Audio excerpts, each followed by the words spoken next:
They're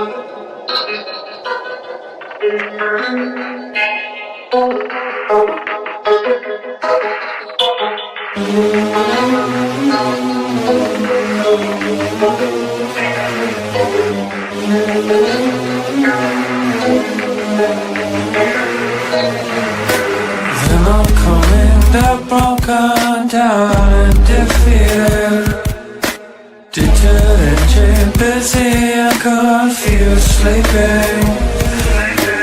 You're dying while I wait you to get started on the journey chosen, wasted, now it's selected.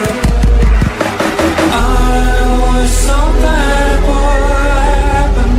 Fall out of the sky and crush me in my smile. I was so bad, what happened? Fall out of the sky and crush me in my smile.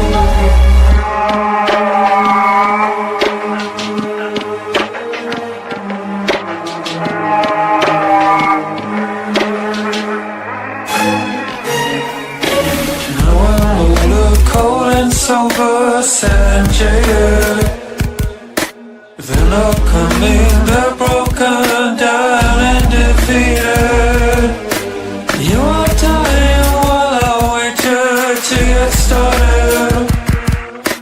You are dying while I wait you to get started. I was so bad, what happened? Fall out of the sky, yeah. Push me in my smile. I was so bad, what happened? Fall out of the sky and crush me in my smile.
I'm a motherfucking unicorn, a one-of-one.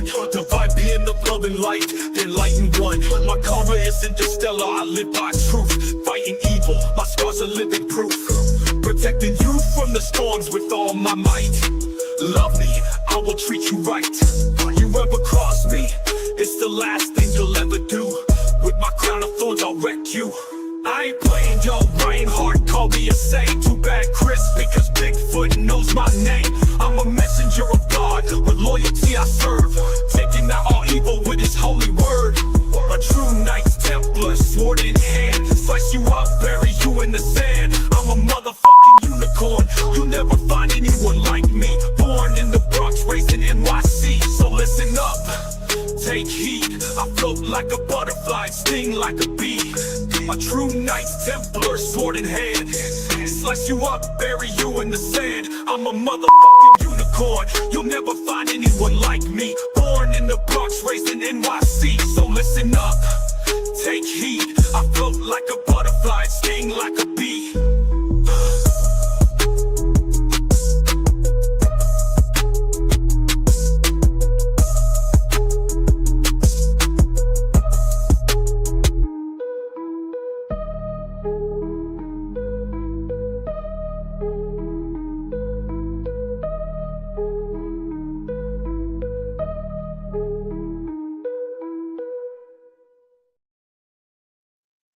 Hello.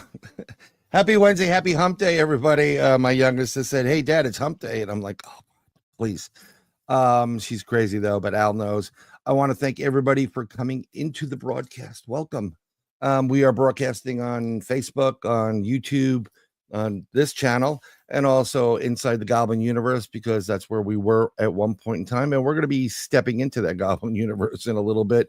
But I wanted to, before we bring John Russell in, there is a conference coming up, and it's a big, big conference.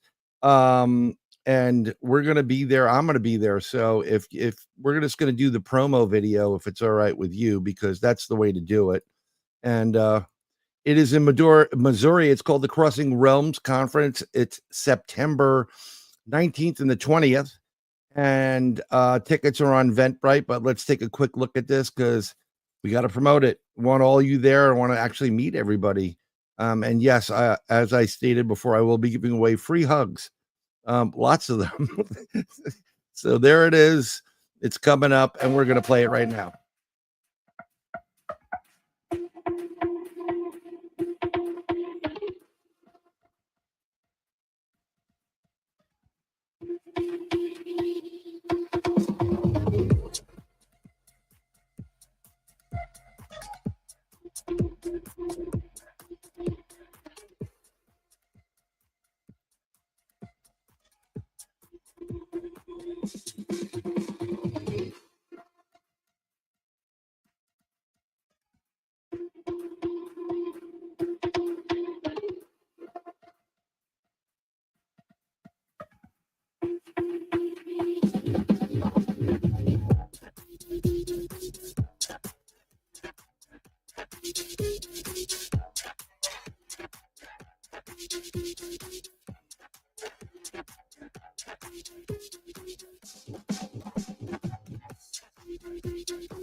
That was it. That's it. It's going to be a great conference. It's a couple of days. It's in Missouri. There's going to be ghost hunts, and you're going to meet all these para celebrities, whoever they may be. And you get free hugs from me. I think Ron Murphy is going to give free hugs. But we're not only we're crossing the realms in Missouri, we're going to be crossing realms tonight with an amazing man I got to meet kind of online, but privately and personally when we were on the Three Beards with Craig Ansel. And I was just blown away by John. I remember there's a familiarity with John Russell, and I don't know where it is, but I know we've crossed paths in a good way. And he's got 50 years of psychic readings as a psychic, internationally known. He is a paranormal researcher and investigator. He's got a ton of experiences. He has filmed pilots for the History Channel and more.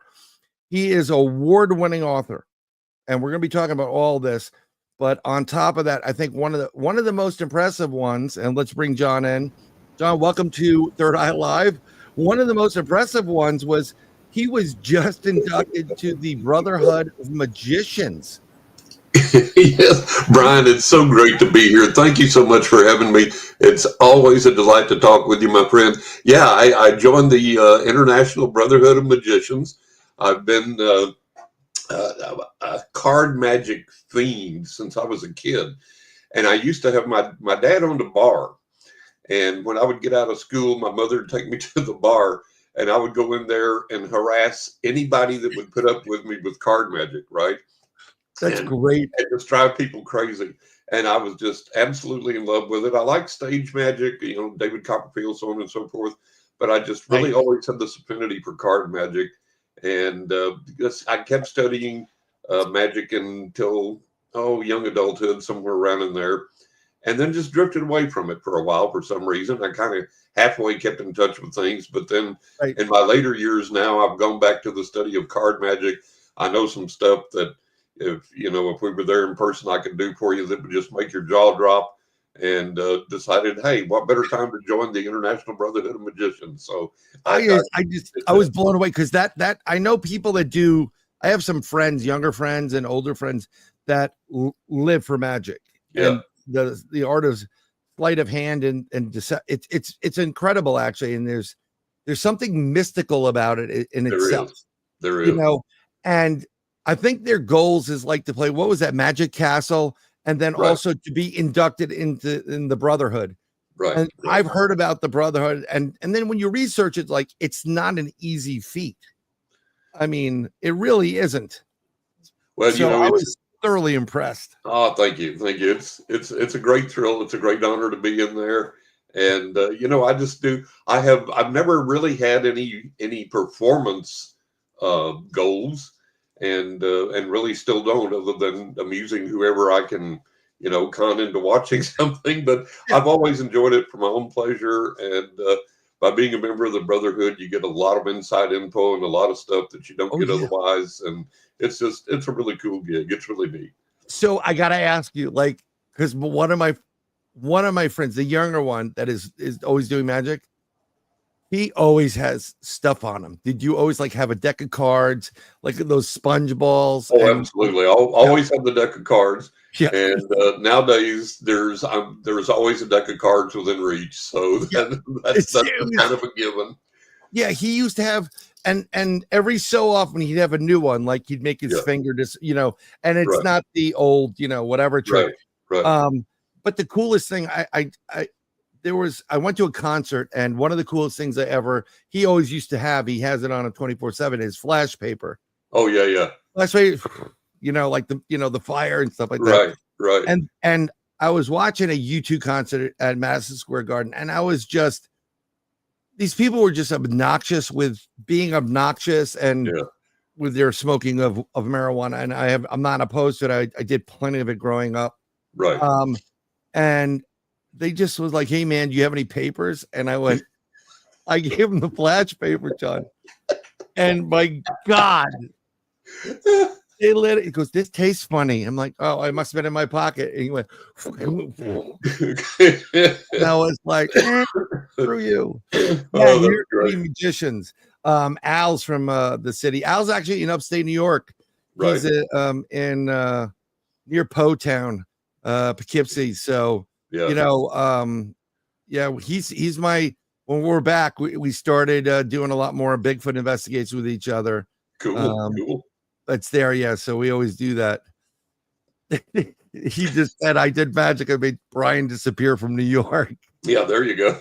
Now, it did it, all the politics there. But I want to thank Maurice for being in there. Harlan, Tennessee, who is here too. Tennessee Ridge runner. Kimber, thank you very much. We have a couple other people. We want to get into this stuff, but I always love, and doesn't it go perfectly with the paranormal psychic abilities? Well, it does. And the amazing thing is in the magic world, there are a tremendous amount of cynics, not skeptics, but cynics. For example, Penn and Teller are cynics. All the paranormal is fake, anything spiritual is fake, blah, blah, blah, blah, blah. And so when I constructed when you join the International Brotherhood of Magicians, you get your own webpage at the Brotherhood website. Oh, cool. Yeah. And so when I constructed my webpage, I put my quote up there, which says, just because something can be faked doesn't mean the real doesn't exist. Right. And so, I've always wanted people to know that. But it's really funny talking about the parallels between the paranormal and the realm of magic. And if you start really messing around with cards a lot, you'll notice all these strange synchronicities that occur that should not be occurring and that are not the product of chance.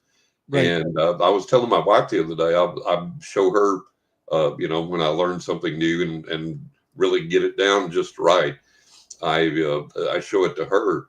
And we were discussing, and I was telling her, I said, I really do think that there are parallels from the paranormal realm into card magic, and that things actually really do kind of influence or connect that way sometimes.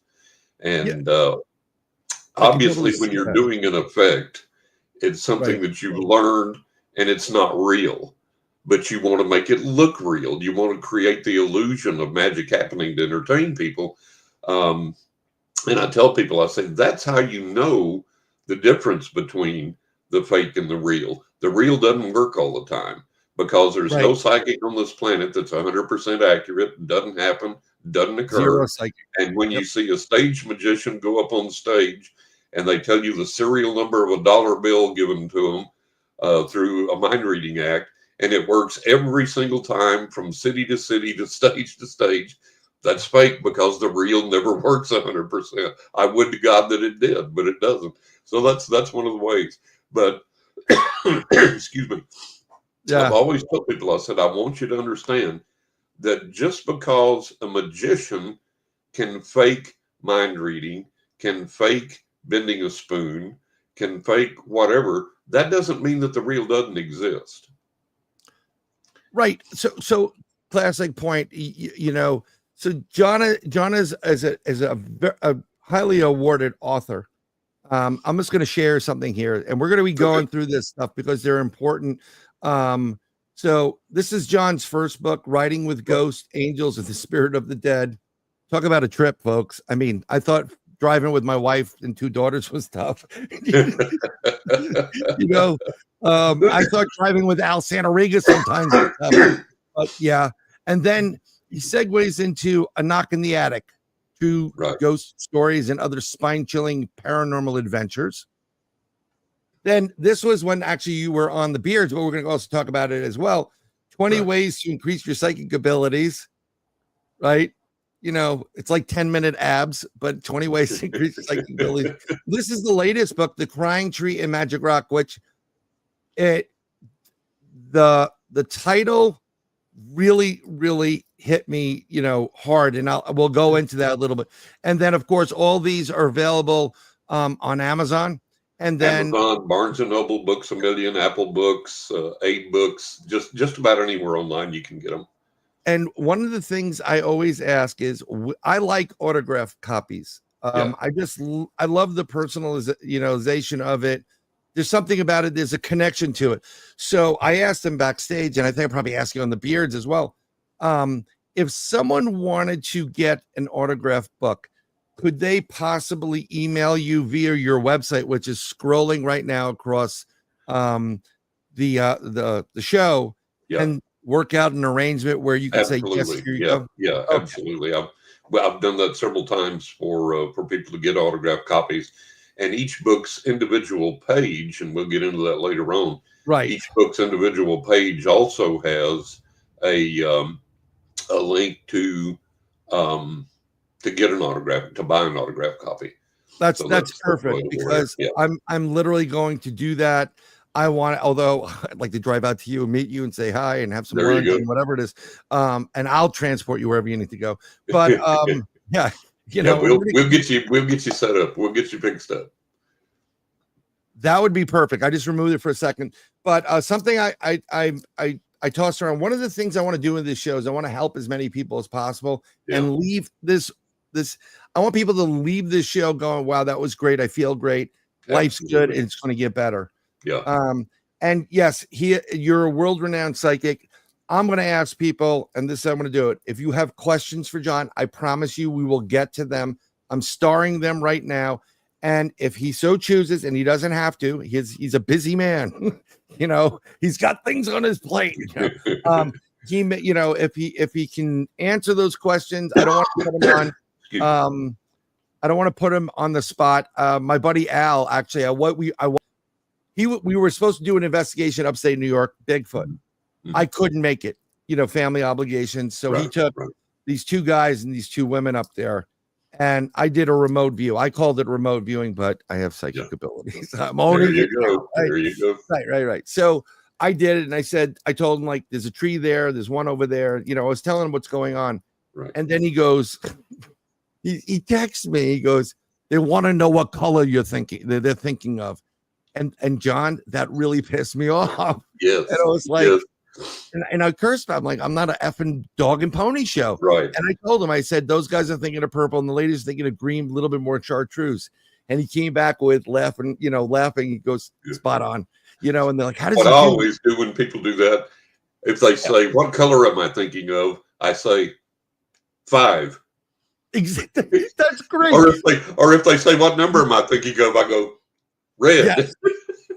Because like you say, we're not the magic act in the dog and pony show. No, it does actually a lot of times. Now we'll get into the psychic abilities. The more and more I do what I do, it's like a muscle, so it exercises it and it moves on, and you kind of get quicker. It also depends on how you're feeling that day. If you're really tired, I think you connect a little bit. Well, for me, I connect a little bit quicker. Mm-hmm. But I've been getting like strange things happening. So, in your first book, which was, well, we're not going to go into that. I want to go a little bit more chronological, right? So, when, did anybody else in your family have gifts and abilities that would be using them throughout your life? A little bit, but nobody had anything as strong as mine, and nobody's ever had as many paranormal experiences as I have.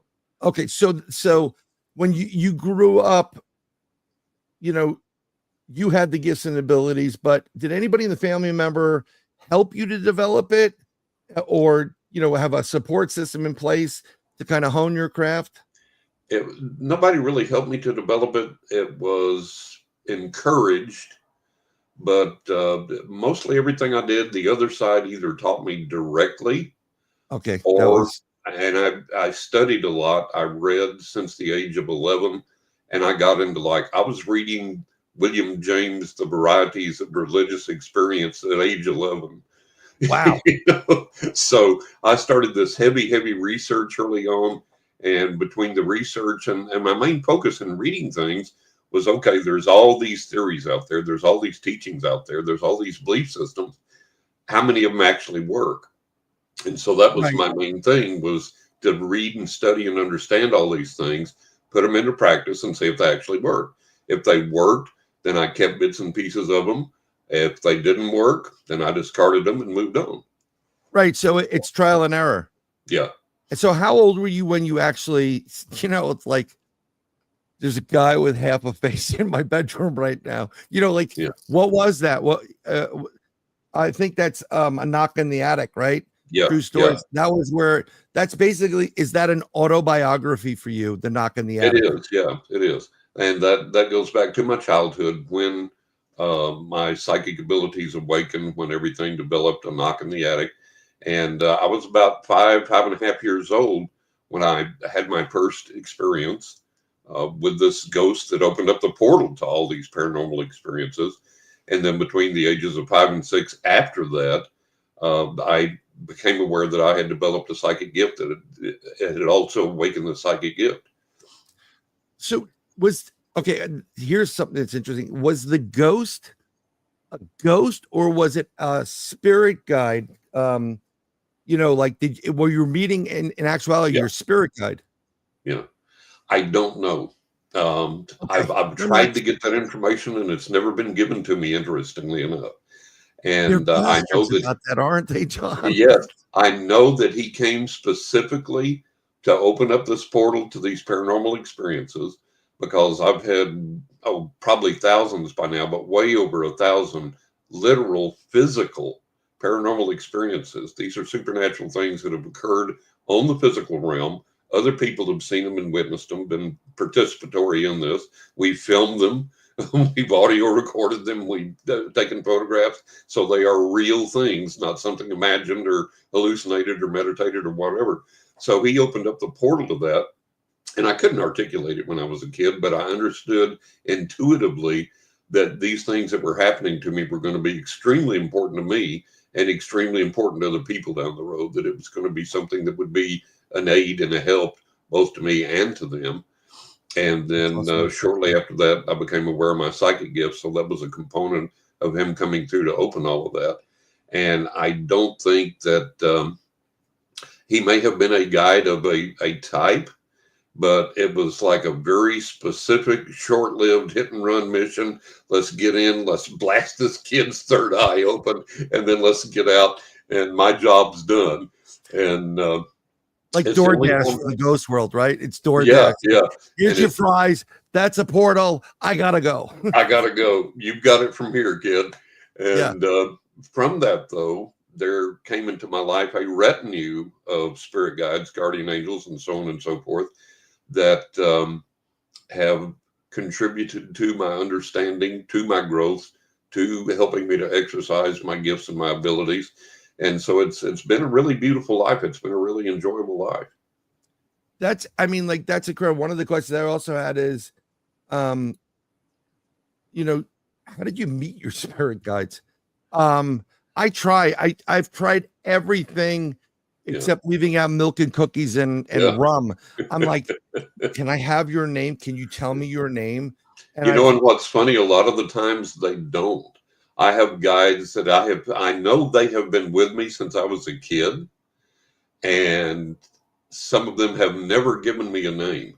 I just recognize them by their presence and their energy. And it's almost like, hey, don't get hung up on a name. Don't get hung up on trying to identify me or put a label on me or whatever. You know me from my presence and my energy and from our interactions, and that's enough. And so, some of these, I don't know if some of these entities just want their privacy, or if it's, somebody made a real interesting comment the other day that said, maybe they've been through so many dimensions or metamorphoses or whatever in their lifetime that they've been known by several different names. And it's like, forget the name thing, just I'm here, Right. So, I mean, that's an interesting concept, because I've had some strange things. Like this is one of the strangest things I ever had. This was a bunch of years ago, probably about 2015, 16. And it's going to be a little bit weird, but I was in our apartment. I'm using the bathroom, sitting there. mm-hmm. I see this flash like at the corner of my eye, like someone took a camera picture. I look down, and just hovering in the air, this little, like it looked like a door opened up. Something came out, looked at me, and went, "Oh crap!" and then went back, and it was gone as fast as possible. And I'm like, I'm sitting there going, if I tell anybody about this, they're going to say, "What were you smoking, or what were you drinking, or whatever?" We need to understand, and this is what I try and get through to everybody, is like, look, this is the normal state of the planet, not the abnormal state of the planet. Oh yeah. And I try and get people to understand that just like right now, where all of our listeners sit, where we're sitting, through the air are these invisible radio waves that are surrounding all of us right now. We're not aware of them. We can't touch them. We can't smell them. We can't taste them. We can't feel them. But if we take and plug a radio into the wall and turn it on and start turning the dial, oh, there's a country station. Oh, there's a rock station. Oh, there's a classical station. Oh, there's a jazz station. So the spirit realm is everything, and it's way more than the fourth dimension. There's many dimensions. The spirit realm is way interleaved and way intercomplex. But that's around us all the time, whether we're aware of it or not. It's there, and it's the same way in the spiritual realm. All these energies, minds, manifestations, spirits, nature spirits, guardian angels, our deceased loved ones, they're all around us all the time, wherever we're at, just like those radio waves are. Yeah, and we have to learn ways to tune into that. And I teach some of those ways in my my third book, 20 Ways to Increase Your Psychic Abilities. I teach people some that would ways. be that one right there, folks. Yeah, that would be that one. And what I did in writing this, Brian, was, there's so much gobbledygook and superstition and dogma and tradition and ritual out there in the spiritual realm. And what I did was strip all of that away from these techniques. And I define the technique. I tell you what it is. And then I tell you how to learn it step by step. You don't have to have any special knowledge, any special tools or whatever. I tell you step by step how to learn it, how to practice it, how to get good at it, and then apply it to the real world. So they're Right. all practical techniques. They're all easy to learn. There's amazing stories in there that bolster what I'm teaching you and what I'm telling you. One of the most mind blowing to me in 20 Ways to Increase Your Psychic Abilities is I had a friend that worked for the NSA, the National Security Agency, as a code breaker.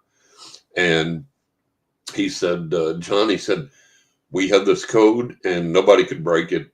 We had all our computers on it, all our machines on it, all our best minds on it. And I'm working on this thing to the point that it's literally about to break my health. It's driving me crazy. I'm obsessed Right. with it and I can't break it. And I'm exhausted mentally, physically, spiritually, every way you can be exhausted. And he said, I came in one night in my suit and tie and my dress shoes, and I was so exhausted. I stood at the foot of my bed, turned around, put my calves and the back of my legs up against the footboard, and just fell over backward into the bed with my suit and tie on and everything, and just immediately fell into this exhausted sleep. And he said, I had this lucid dream. And in this lucid dream, like in Times Square where they have the scrolling billboard, Scroll like it, yeah.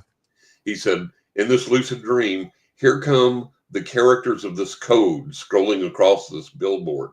And he said, in my lucid dream, I'm thinking to myself, my God, I can't even go to sleep and get rest and get away from this thing now. This thing's going to drive me crazy. And he said, all of a sudden, another scrolling board appeared right below it with the letters in clear. Code was like the code. code. And he woke up, had a pen and paper by his bed, remembered enough of it to write it down, ran into the office, and that broke the code. So we have these capabilities to connect with these things, and we have to learn how, and I teach people how to do that in the book. And then we have to practice them and continue to work with them, because it's just like going to the gym. Yep. If you go to the gym, your goal is to bench press 100 pounds, and all you can bench press is 50 pounds. You bench press that 50 pounds 3 times a week until you can get up to 55 or 60, and you keep going, and weeks later, months later, whatever, you finally hit that 100 pounds. And then if you go on vacation or you get sick or you're just lazy and you take 3 weeks off, you go back to the gym, oh, all of a sudden now I can only get 80 up. I can't do that 100 anymore. And it's just like that in the spiritual realm. You have to learn these tools and techniques. You have to practice them. You have to continue to practice them. You have to keep working with them. And when you stop, everything kind of fades away, and you got to reconnect again. This is what I said to, going back to what you were saying on tuning it in. I always use that analogy is right now, as we're having this conversation, there are probably a dozen plus spirits or entities that are here in the room, some in different dimensions, some vibrating at a higher frequency. And Right. if we had the old school, like receiver with that fine tuning, we can fine tune it in. Yep. And that is what, like, some of the, we're going to have Ron and Lourdes are going to come on. They do it's like ITC communications. It's amazing. Yeah. And they fine tune it enough to drown out the, that sound, which anytime someone breaks out a spirit box on an investigation, I'm looking at them like, I'm going to kill you. I know, right? I'm just put headphones in, right? They, and it's great. And matter of fact, when I got bored one night and they were doing it live on Facebook, and I joked around and I typed in the chat, what are the winning Powerball numbers, right? So the spirit on the other end said Brian Bowden. And my buddy goes, yeah, Brian Bowden's here. And I'm like, okay, so answer the question. Really? give me those Powerball numbers. and John, that is whenever I meet somebody that has abilities or is professing them, I'm a New York City guy. So I'm very, very quiet. I don't like people taking advantage of people. Right. One of the reasons why I didn't do readings initially is I don't want to be a Miss Cleo. Yeah. Yep. Okay. I now stand by what I see. Yep. But and I always tell everybody, like, the future is fluid. And if you think, if I tell you you're going to hit the lottery or something's going to happen, Right. And you're like, cool, you're going to meet that special person. Yeah. Great. And you sit back and you don't do a damn thing or Yeah. don't follow your path that you normally would. Guess what? It's not going to happen. Yeah, that's Or right. it may happen at a later date because you said you sidebarred it, right? They messed up the timeline. Yeah. Right. And I always tell my clients, I say, look, there are certain things in your life that I foresee that are going to happen in that time frame, regardless of what you do or don't do. And there are other things that, just exactly like you say, I've told clients, I said, look, here's a forecast for meeting this person that you want to meet. But if you meet somebody before this time frame occurs and decide, oh, well, I'm going to disregard what John said and I'm going to start dating this guy, then you're not going to connect with the right person. So Right. we do have these choices, and our choices do affect that timeline. And there are things that throw curveballs at people. They'll throw a curveball. Like you're supposed to be person A, but person C comes in. Yeah. And you're like, But if you go with person C, I think they determine, they see, like, let's see what his resistance is, his will is. Right. Right. And I think they throw these curveballs in there because you need to start disciplining yourself in life with certain things. Exactly right. Exactly. You go through a life, and if it's constant problem, and whatever it is, because you're trying to be the nice guy and you're constantly getting screwed, they're going to keep throwing that at you until you wake up and they realize, I'm tired of getting screwed. He's learned his lesson. You got to learn your lesson. Yeah. And we all have these life lessons to learn. Yeah. And, I, getting back to the psychics, whenever I had a psychic, I always test them. Mm-hmm. And to be brutally honest, you have to tell me something that there's no way in hell and I've had people do that. Yeah. And then I've had other people tell me some gobbledygook. Yeah. And I'm very polite. I'm like, oh, thank you very much. And I walk away. And, if I hear somebody like, I'm going to go to Mystic, whatever, I'm like, please don't use that person. Mm-hmm. Mm-hmm. Because some of it's a game, but something that's very interesting. So we were talking predictions before, and John was on Coast to Coast, right? Yeah. On New Year's doing the predictions of 2025. Now, I didn't listen to that episode, and he didn't listen to what I've been doing with a couple of them, but I just did a quick dive into it. Yeah. And I basically said it's the year of change, lots of change. Yeah. And it's going to start out rough. The first third is going to start out rough, but we're going to balance out, and then it's going to get to being like, oh my God. Yeah. Happy days are here again, Yeah.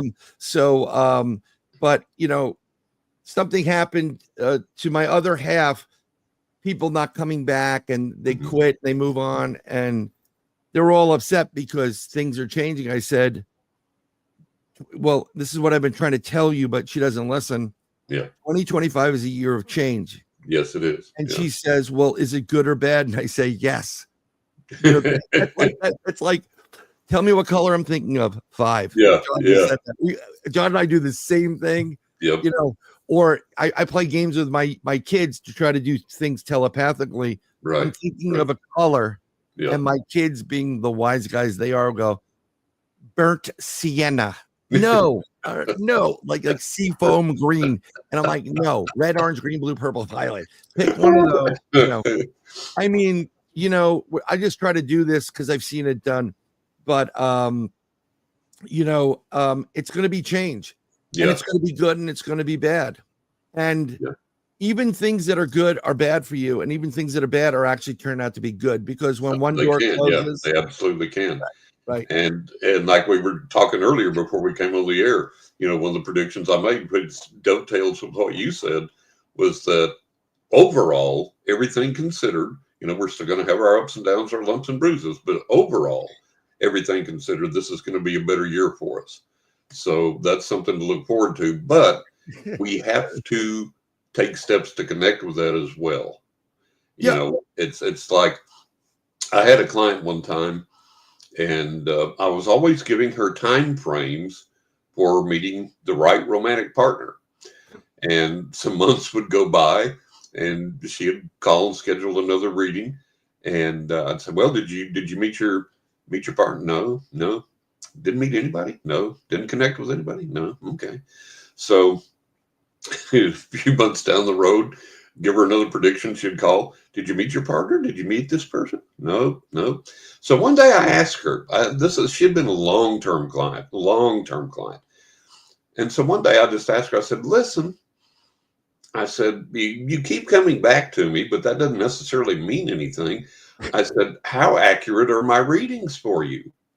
Oh my God, she said, they're just mind-blowing. She said, just incredible. I said, well, how accurate are my predictions for you? She said, geez, like 98%.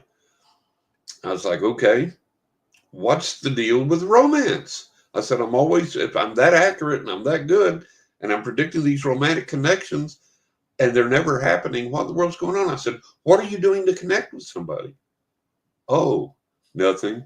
I said, God's not going to drop him through the roof of the house into your lap while you're watching TV. Get online, join a matchmaking group, go to a socials group, socials club, do something. Ask your friends to set you up so that you can open up this pool to this person coming into your life. It's like, oh my God. We do have a responsibility in some of this. It is, but that's why I try to stress it when I'm doing a reading. If someone comes to me and they're paying me for a reading, first of all, it's I charge X for an hour, whatever it is. Right. That's per hour. But I'm Brian. I'm going to give you a lot of free stuff. If I'll get messages like one of my good friends. They're coming on the show. I told him what to do, and he's procrastinating. And I got the procrastinate. And like literally out of the, it just comes in, and I go, "You're procrastinating. I'm going to start you off with here." And he was like, "How the hell did you do that?" And I said, "I told you. I'm not just like pay me, and pay me again. I'm going to give you what I can give you. I like to help people." Yeah. I do have a lot of people. The other side will give me messages for people, and I'll just email them out of the blue and say, da da da da da da. They'll go, "Oh my God, how did you know? That's exactly what I needed right now." Yeah. Or this is exactly what's happening, or whatever. So that is what it's all about. It's like, and people always say, well, if you have a gift, how can you charge for the readings? It's like, I'm not charging you for the reading. I'm charging for my time.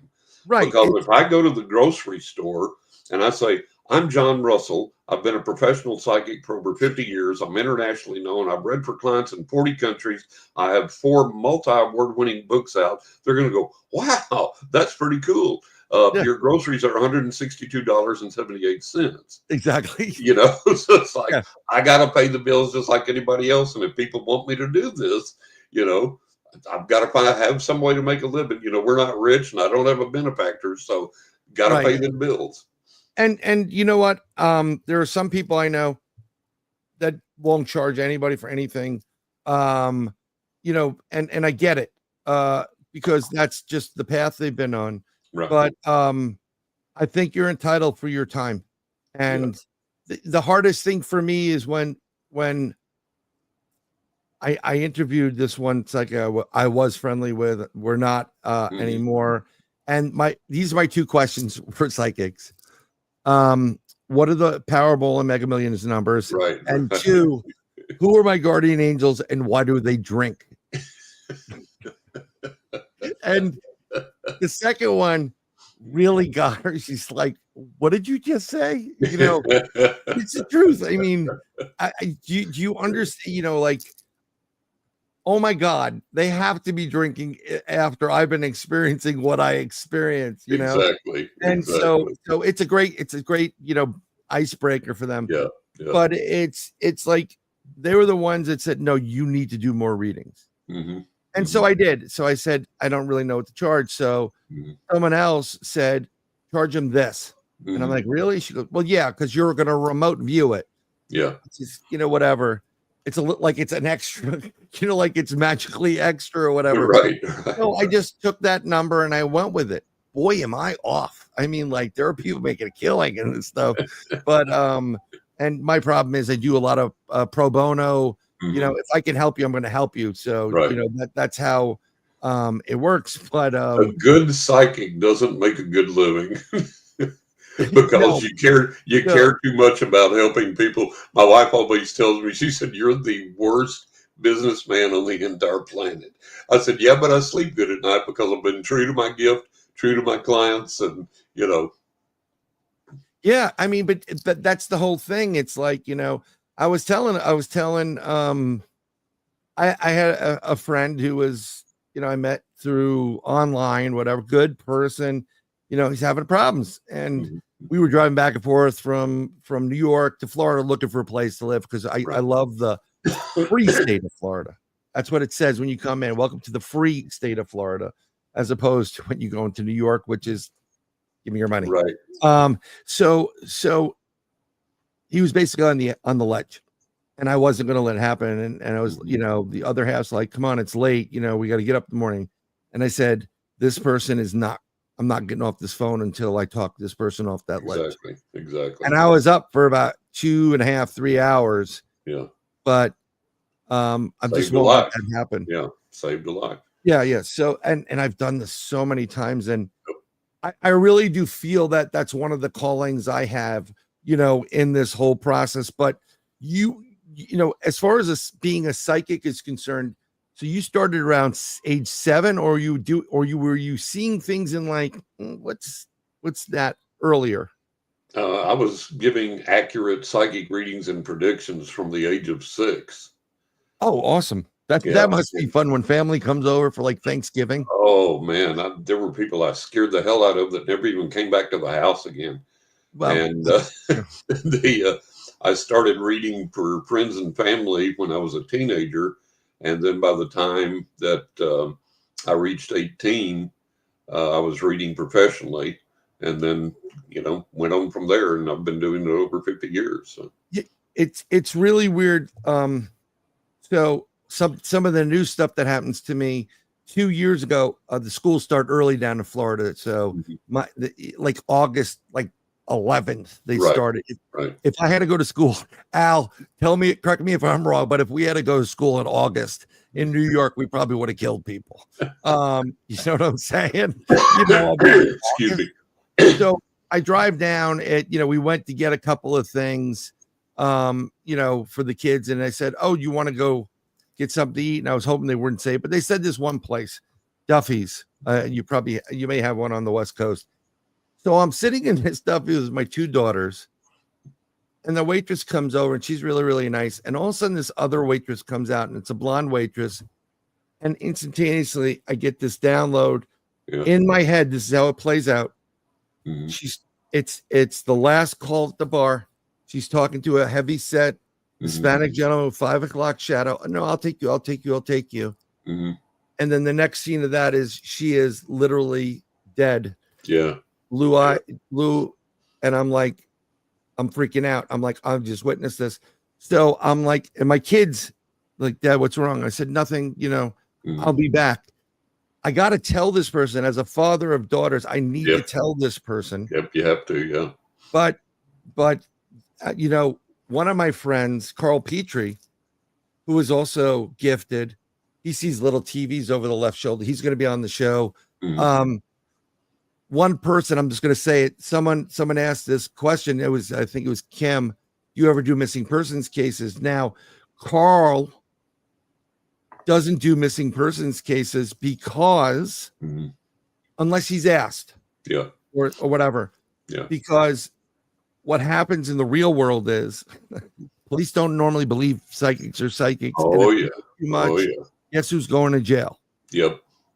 So I was worried about that with this waitress. So I went out and I'm looking for someone to call. Now you were on my friend, who's another sister, me, Cisco.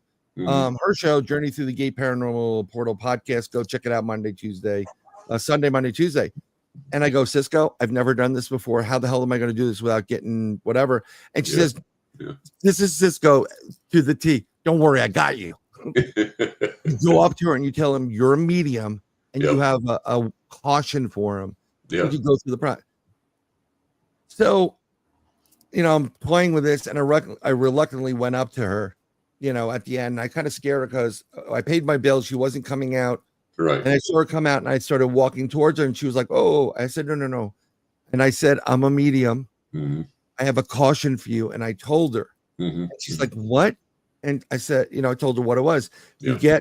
I don't care who it is, if it's the end of the night, take an Uber home. Yeah. Do not go take the ride. Yep. And she said, okay, she said, can you say that one more time? And I said it one more time. And I paid my credit card, and I'm like, oh my God, they have a receipt. If she dies, I'm dead. You're dead. Yep. So long story short, I had Duffy's for the longest time, right?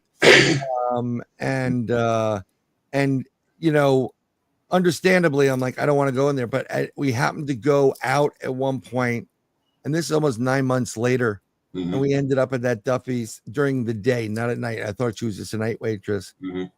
And I was there with, a couple of friends and whatever, and the other half. And as I was going out, she said, excuse me. And I'm like, yes, it was her. She goes, you're that guy. You told me not to take the car. I said, yes. She goes, thank you very much. Because that guy got arrested afterwards or something to that effect. Yeah. And I was just like, my pleasure. Yeah, absolutely. Yeah. And you talk about it's funny, about the suspicion that psychics get under when working with law enforcement. There have been some psychics that have gone to police stations and said, hey, I see this person laying out in a field on County Road 95 and blah, blah, blah, blah, blah. And they're like, well, only the killer could know that. And they arrested the psychic, until they cleared them. And then the other thing is I've worked twice with the FBI. And, that's cool. That's great. No, not really. Bad experience. This one time, this guy called me and he said, I'm FBI agent so-and-so, and we want to ask you to help us on a case and blah, blah, blah. And I was like, anybody can say that. Right. So I said, listen, I have caller ID. I've got your number. And I said, I'm going to call the field office where you're at, supposedly, and ask for you at that field office. And I said, if you're legit and if you're there, everything's cool. But I said, I know a ton of people in various law enforcement agencies, and I do, in the FBI, Sheriff's Department, Police Department. And I said, if I find out this is some kind of a scam, I said, the hammer's going to fall on you so hard that you wish you never even seen the light of day. So he laughed and he said, okay. So I called the department. I said, I need agent so-and-so. Oh yeah. Okay. And they put me through to him. So it was legit.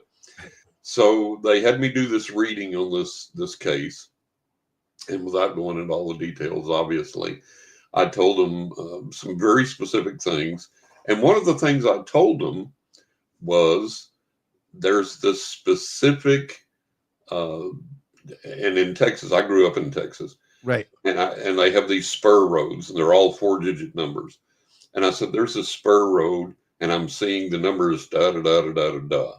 And I said, go down that, and on the left, there's going to be a turnoff, like in kind of a pasture or something like that. And there's some type of evidence or something over there that you need to find. So that was the short of it. And so anyways, he called me back a little while later to follow through on some things. And I said, did you look and see if the numbers of the spur road I saw were a spur road that actually existed?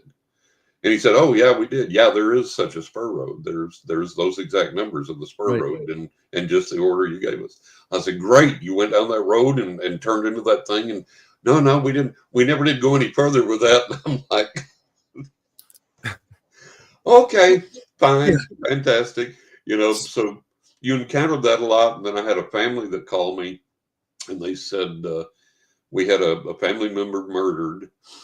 And I said, don't say any more. I said, let me tell you what I'm seeing. And I described the house, the interior of the house where the body was found, what the person looked like, and then what I saw the perpetrator looking like. And they said, oh my God, they said, that's exactly how the crime scene was. And that's the exact description of the person that we think that did it. And they said, would you please call? We've got the FBI involved. And if I give you the agent's name, would you please call and give them that information? I was like, oh boy. Okay. So I called and got his voicemail, left in the information, said, please call if you have any questions. I'll be happy to talk with you. and never got a call from him, of course. And I got a call from, I always blank out on this. The name will come to me here in a minute. The production company that did the Psychic Detectives TV show. Oh, I got a call from them one time, and they said, "Have you done work with police department stuff?" I said, "Well, just kind of informally, not really in a dedicated investigation way or anything." And they said, "Well, if we can connect you with a police department, sheriff's department, or whatever that would work with you, would you do that for the show?" And I said, "Oh, absolutely. I'd be delighted." And so we got to talking, and nothing ever came of it, but we got to talking, and I said, "Listen," I said, "I've seen your show." And I said, "You've had some psychics on there that have blown my hair back, because this is kind of like their specialty, finding dead people or finding missing people or whatever, this, that, and the other." And I said, I've been amazed. And I said, "Why don't they just keep using the people they've already got, you know?"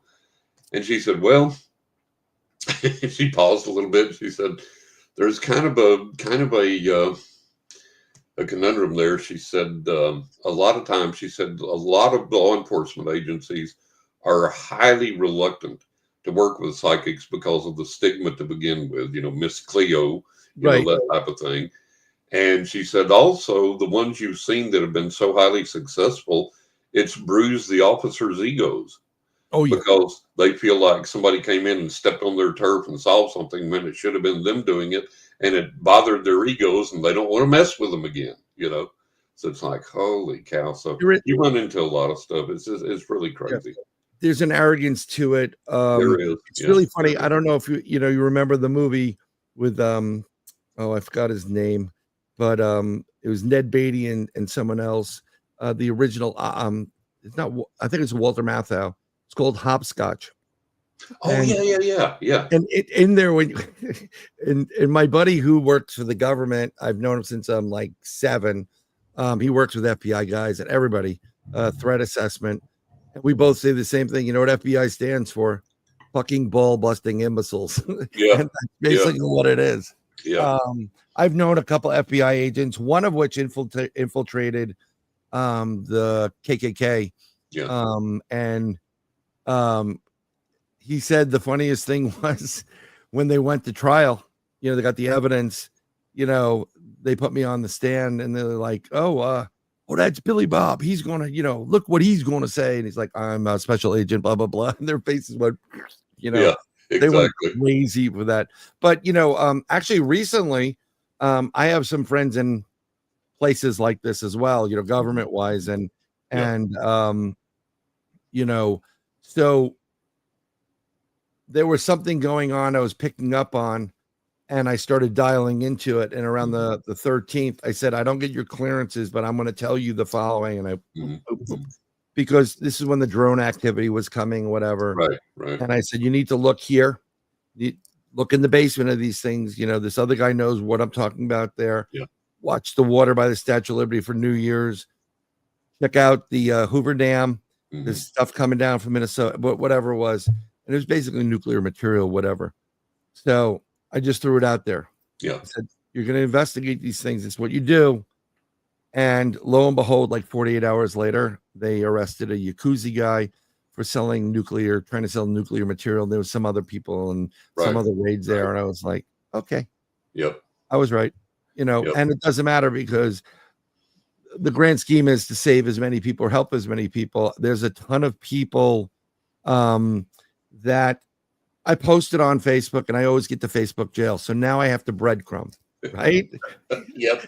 You know, and I can't just say, you know, X, Y, and Z. Right. Right. So it's really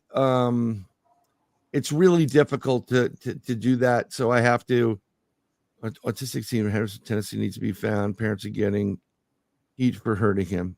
Okay, well, I'll take a look into that at one point, and if I see something, leave a place where I can leave information. I'll do some remote viewing. Sometimes these teens, unfortunately, run away from that kind of abusive people. Yeah. And usually I find with things like this, a lot of time my gut feeling, the initial output is like kind of spot on. Yeah. But yeah, so it's just we're trying to help people, but I'll breadcrumb people. But I used to get upset, like, oh, you're crazy or whatever, and then it comes to fruition, and I used to be like, how come no one's listening? I'm just trying to help. Yeah. And someone said to me, which is very, very important, you sent the message out. It's not your responsibility for whether they believe you or not. Yeah. You alerted them. You gave them the information. Yeah. You tried. You tried. And that's all you can do. And, you have to realize that, it's really funny. I've been on, over 200 interviews in the past 4 years. And a lot of the YouTubes, like on the YouTube interviews, I can see the chat sidebars, while I'm being interviewed.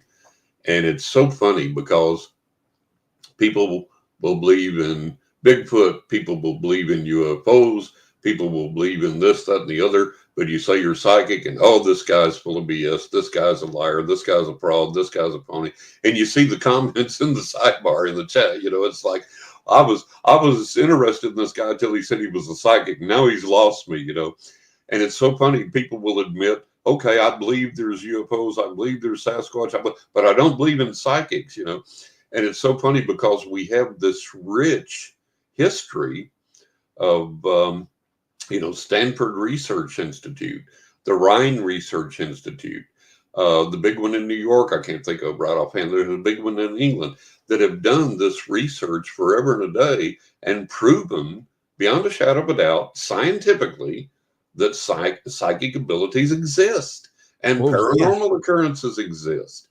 And it just always amazes me why people are so antagonistic to that. And I tried to discern that, tried to figure out why.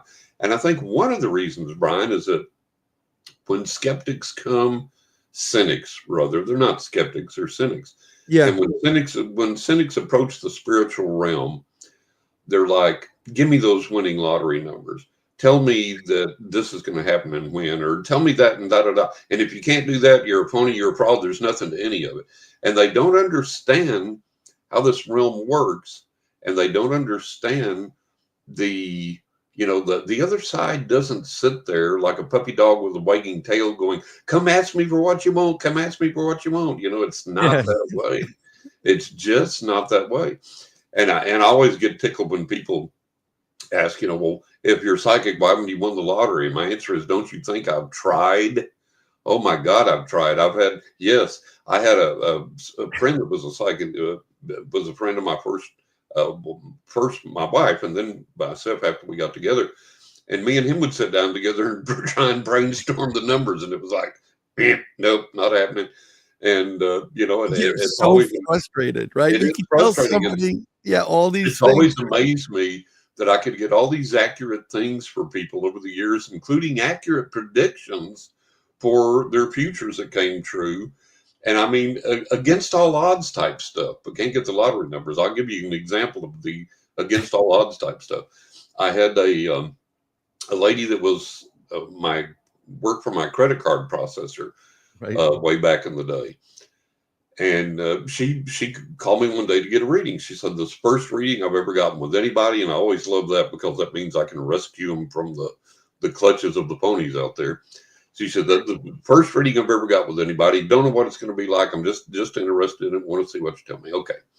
So I'm telling her this stuff going through the reading. And I said, well, what do you think? And she said, my God, you have blown my hair back. And I said, all right, good. That's terrific. And I said, I got a few more things for you here. Excuse me.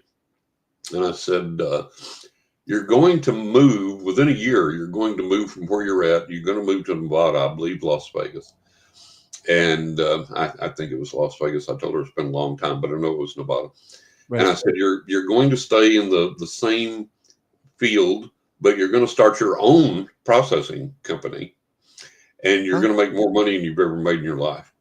And she started laughing. I mean, just cackling. And I said, what? She said, John, she said, everything you have told me up to this point has literally blown my hair back.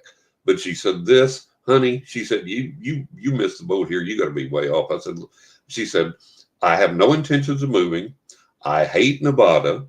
She said, for me to start my own processing company would take way more resources, connections, and money than I have access to. And she said, as far as making more money than I've ever made in my life, I'm pretty well topped out right now in my field. And she said, I can't see that happening. And I said, write all this down and holler back at me down the road. So several months later, she called me and she goes, John, I moved to Nevada, started my own credit card processing company, and I'm making more money than I've ever made in my life. And the hilarious thing was she had completely forgotten the reading. And after she had done all this, a friend of hers said, hey, didn't that psychic tell you all this was going to happen? And she was like, oh, yeah, I forgot about that. And I was like, oh, my God.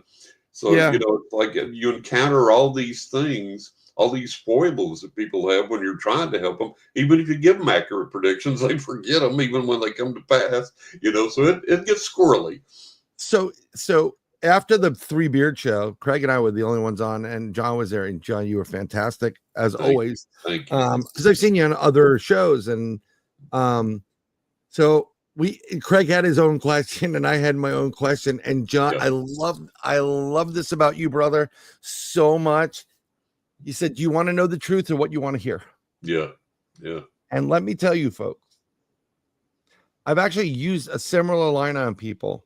Mm-hmm. I can tell, they just want to know it. They want to hear what they want to hear. Yeah. So I have to break things down so that they can tolerate it. When Right. the answer is no, whatever it was. And I've learned a long time ago, tell me what it is. I want to face it straight up. And then Exactly. let's go over, because I've been sent back to zero so many times. It's like, once you get sent back to zero 5,000 times, 5,001 ain't bad. Right. Like, okay, well, I'll duck and weave here. Right. Yep. And I love that about you. And I don't know if that shocked you a little bit, but I think it was like, oh, this guy is not like, like all the other people, but that's it. They don't believe what you're saying. I have a brother / fraternal brother. I'm a Freemason, whatever it is. I know I'm not the Illuminati. My bank account sure as hell is not the Illuminati. I wish it was, right? Yeah. But I told him, I said, you and the other brother, you're gonna have a show, and it's gonna spur you. You're gonna get all these people on there. You're gonna get and that's what's gonna build up. Then you'll write some books from whatever. Mm-hmm. And I was actually on the show, and I think to a certain degree he doubted me, because what he was doing is, do you ever get people that ping you like, Brian said this, but Clara said this, but Clara said this, Brian said, and I'm like, I don't get pissed off if you want to go to 3, 4, 10, 100 other people, right? Because what I see is what I see. I'm not saying I'm seeing the whole picture. I'm seeing, you're asking about X, and I'm giving you what I'm getting. Right. Some other people may see it in a different angle. Right. So it behooves you to, go to somebody else that you feel is trustworthy, but don't, something I always tell people, and I said, don't get stuck. Yeah, don't hopscotch from psychic to psychic, because you go to 10 different psychics, you're going to hear 10 different things. You're not going to know what to believe. Yeah, and then, thank you. Yeah, I had a client awesome. That there were two women that were friends, and they said, if we want to call somebody that we know is going to be honest with us and going to tell us the truth, who are we going to go to? John. So, because they knew I'd tell them the truth, not what they wanted to hear. So they had several readings with me, and they sent a friend of theirs to me, and they called me up and said, we have this friend, and she's going through some things, and we want to send her to you for a reading. I said, okay, great. So they sent her to me, and I did this reading for her, and I said, your marriage is over. I said, prepare for that and begin to move on, because I said, it's just dead and gone. It's dead in the water, and it's not capable of being revived. So we went on through several other things in the reading, and she kept coming back to the marriage over and over. And she said, are you sure about this? You're positive about this? I said, yep, take it to the bank. So we ended the reading, ended the call, and things were congenial as far as I knew. So a few weeks later, the women called me, her friends, the ones that I always read for, they called me and they said, "Oh, John, we got to talk to you about so-and-so's reading." I said, I can't do that. Readings are confidential. And she said, no. We're not going to ask for information. We're going to give you information. What are you talking about? What's going on? That's so she said, when she got through with your reading, she was livid. I said, "Are you kidding me?" I said, "We got off the phone. We were in, as far as I knew, good graces. She was polite and seemingly happy and friendly." She said, "Oh my God," she was livid. And she said she didn't believe you. And she said, "John, we're not exaggerating. We literally counted. We literally kept count. And it may have been more than 10, but I know it was at least 10. She said she went to 10 other psychics, and it may have been more, but I know it was at least 10. She went to 10 other psychics, and every single one of them told her, no, he is wrong. He is not right. Your marriage, your husband loves you. Your marriage is going to be saved. You're going to get back together. You're going to be happy ever after." She said, "John, he filed for divorce this week." I was like, so I always tell people, I say, look, find you somebody with a track record that's verified and established. You go to my website, there's media testimonials on there. There's over 80 client testimonials on there, specific things, detailed things. And so you find somebody that's reliable, that you mesh with well, and then you stay with them. And as long as they're guiding you correctly and accurately and properly, don't go hopscotching to other psychics. I had this one client one time, and she had never told me this. And after I'd done several readings for me, she let slip, besides me, she had 7 other psychics. She had a psychic for her love life. She had a psychic for her money. She had a psychic for her travel. I was like, oh my God, no wonder you're so confused all the time. Jeez, oh Pete. So, it's like, look, folks. Exactly. It's like, well, some people feel more comfortable. Sometimes some people, they get a little bit more accurate reading in their opinion from person A with love, and then person C with missing. And look, it's whatever you want. I mean, if you want, I always tell people, look, keep your eyes open. If you have these readings and nothing happens, and no predictions come true, you're wasting time, effort, and money and spiritual energy and things. Exactly. And I remember I used to do, when I was younger, I used to do these big psychic fairs. And there was this one huge psychic fair in Austin that I used to do frequently. And I was sitting there one time, and I had my tarot cards spread out on the table. And this lady walked by, and she went, "Oh, tarot cards," and literally almost started running away from me. And I was like, hey, get back here. Come here. Yeah. She walked back over to the table, and I said, "What the hell was all that about?" And she said, "Oh my God," she said, "my husband and I went to this tarot reader one time. She was supposedly this old Romany gypsy woman or something, or so had gypsy blood or whatever. And she used the tarot cards, and she saw all these scary, horrible things and made all these awful predictions and stuff." And I said, "How many of those happened?" And she said, "What?" I said, "How many of those came true? How many of those actually happened?" And she stood there for a little bit. She was like, "None of them." There you go. And I said, all these years, you've been afraid of this tool, this technique, because of somebody's misuse of it, when you could have been utilizing this tool and technique with somebody that was accurate and good, that would help you and give you. And she said, "Oh my God, you're right." And she got it, and she, "Give me a reading." And she said, "That's a great way, but a great explanation to it." And then that's an answer. Al asked the question, does he read tarot cards? Yes, he does. Actually, he's from what I've seen, really, really good at it. I love tarot cards. I've always loved them since a kid. Yeah. I have a collection of them behind me. I do too. I've got over 100 decks. They're just beautiful. They're gorgeous. Some of them are just amazing. They are amazing artwork. Amazing. I have one now that has, I think it's called Lexitite. It's the old, you remember the old plastic that if you tilted one way, it looks like something. And then if So this tarot deck is a limited deck, and it has 2 different tarot decks on it. Oh, that's neat. Time. It is the coolest thing in the world. And I'm like, I gotta get this. And I play and I just sit there like a little kid, but I love tarot cards. I don't read them. I had a friend who was a card reader, and they would take a normal deck, shuffle it, ask your questions, and then shuffle it a couple times, put it out in order and record it, and they'll tell you everything. And I thought that was really cool. But then again,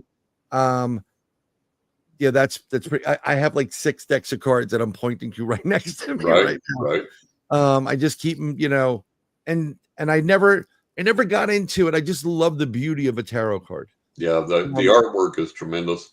And in my book, 20 Ways to Increase Your Psychic Abilities, I have a chapter on learning how to read the tarot. So that's for anybody that wants to get started, that wants how to learn it. There's a primer in there to get you going. And it's I believe, people always talk about, is it the tool or is it the person? I think it's both, because I think there are things like the tarot cards, dowsing rods, crystal balls. I think things have an inherent energy or sentience within them. And I think that we connect with that, and it's a dance. It's a dance between us and whatever tool or technique that we're using. Now, I don't have to use anything. I don't have to use tarot cards or crystal ball or anything else, but oh, get it. You'll enjoy it. Thank you. But, I use them when I feel like it's appropriate, or when I want a little extra insight or a little extra depth or whatever, but I don't have to. I can read for somebody in rush hour traffic on the middle of the Brooklyn Bridge or whatever without any tools or techniques, just other than my psychic gift. But there are certain things that I like to use, and that I bounced out for a split second there. Oh, okay. Yeah. But I apologize. I have to feed the rodent or the Flintstone bird that's in my router. Sometimes I'll tell you, and I don't know if you've ever had this experience, because John does paranormal investigations as well. And that's basically, if I'm correct, writing with ghosts, angels, and spirits of the dead. I mean, you're kind of going on paranormal investigation as well as the knock in the attic. And the knock in the attic, and then talk a little bit about more experiences in the Crying Tree and the Magic Rock. And then I've got a 5th book coming out summer this year, which is called The Cansack Ghost, and that's going to be more true paranormal experiences. And somebody asked me one time, they said, why you? Why do you think you were targeted to have all these, because I've had way over 1,000 physical paranormal experiences, probably thousands by now. And there was a smart aleck. There were these guys that they do spoof shows, skeptic shows. And what they do is they go around and find all the paranormal podcasts, and then they download the information from that, and they make fun of the people that are on the paranormal podcast. So just by just happenstance, I found their site, and they had made fun of me on Coast to Coast AM. And they were like, oh, this guy, I've had X amount of paranormal experiences. See the crap I have to put up with, people. How would this guy do that? What does he do? He's like, oh, here comes another one. I better write this one down. And it was so funny, because that's exactly how many I know I've had. I write them down. I started keeping track of them 40 years ago. And when they would occur and when they were really significant, I would write them down. Some of them I would date. I would put all the details of what happened and why and what I learned from it and so on and so forth. So it was so funny. It's like, how do you know you've had that many? I wrote the suckers down. I did them in longhand on a thick tablet, and now I've got them in computer files, Word documents and stuff. And I keep there you go. And I keep track of them. So, excuse me. We do the same thing. I mean, you'll have an experience and I'll just do a recording, like blah, blah, blah, whatever is going on. Like, especially when you wake up, and I've stated this before, there are dreams which people have, which are vague. And then you can have experiences, and an experience is full details. Yeah. And I had one last night where I think someone took blood from me, but we won't get into that. But I posted it online.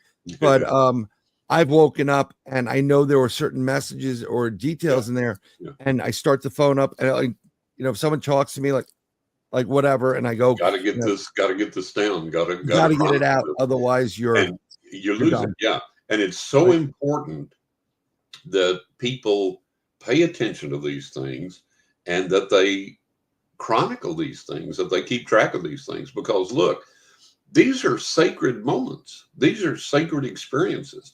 Think of the energy that it takes for an invisible presence to put a physical action on a door in your house and close that door. Think Right. of the energy that Oh, takes. yeah. Think of the mechanism that's involved there. That's a sacred experience. And when you experience that, you need to pay attention to it. And you need to, you need to thank the spirit, the person, for manifesting it. You need to ask, is there a lesson to learn there? Is there something to do? Whatever. You need to keep track of these things. And some of the things that you experience, I have literally had my life saved many times by my guardian angels. Literally. That is a big, huge, gigantic monster thing. Yeah. There are experiences I've had that some people would call small.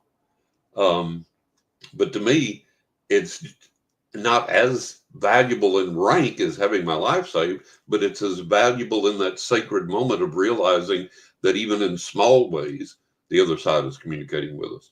Yeah. And in my latest book that's coming out this year, The Cansack Ghost, I talk about this paranormal gnat that's followed me around for most of my life and still manifests. And people think, a gnat. Now, how small is that? That's not anything like seeing a UFO or whatever this. No, it isn't, but it's still a sacred moment. And you have to be careful about what you count small, because the other side will use small ways, little things, to communicate large with you and to let Right. you know that you're being watched over, being visited, that you're being kept track of, so on and so forth. So, I mean, like, it's actually interesting. It's a gnat, because if you've ever had a gnat come around you, Mhm. and that may be other people having the same experience, not connecting the dots to it. Mhm. It's annoying. So it's getting your attention. Something Getting your actually, attention. Yeah. right. So I was following on the abilities of you and your spirit guides. So lately I've been seeing numbers a lot lately. Yeah. I've been seeing it for over a decade, but it really ramped up the last 5 years, and like Mhm. the last three. Yeah. 11 11 444 333 222. Right. Right. Now a lot of people call them angel numbers. Angel numbers. Yeah. Right. And also mention that, your guides and guardian angels are giving you a message. When these pop up, I found that when I experience them, and I experience them often, it usually comes when I'm wishing, wanting, praying, or thinking of something or someone. And I feel it's more of a confirmation that Yeah. I'm on the right track. Yeah. Do you have that, do you have that same belief, or? I do. And, there's so many ways that our spirit guides and nature spirits, our loved ones, communicate with us. And I think that each person, we all have psychic abilities. And some people more than others, some people more in tune with them than others. And this is what I teach in my book, 20 Ways to Increase Your Psychic Abilities. It's like, look, everybody has this, but to a degree. And here's how to train yours as far as it can go. Some people are going to go a lot further with it than others. You could go to the same track coach that trained Alberto Salazar when he won the New York City Marathon 2 or 3 times.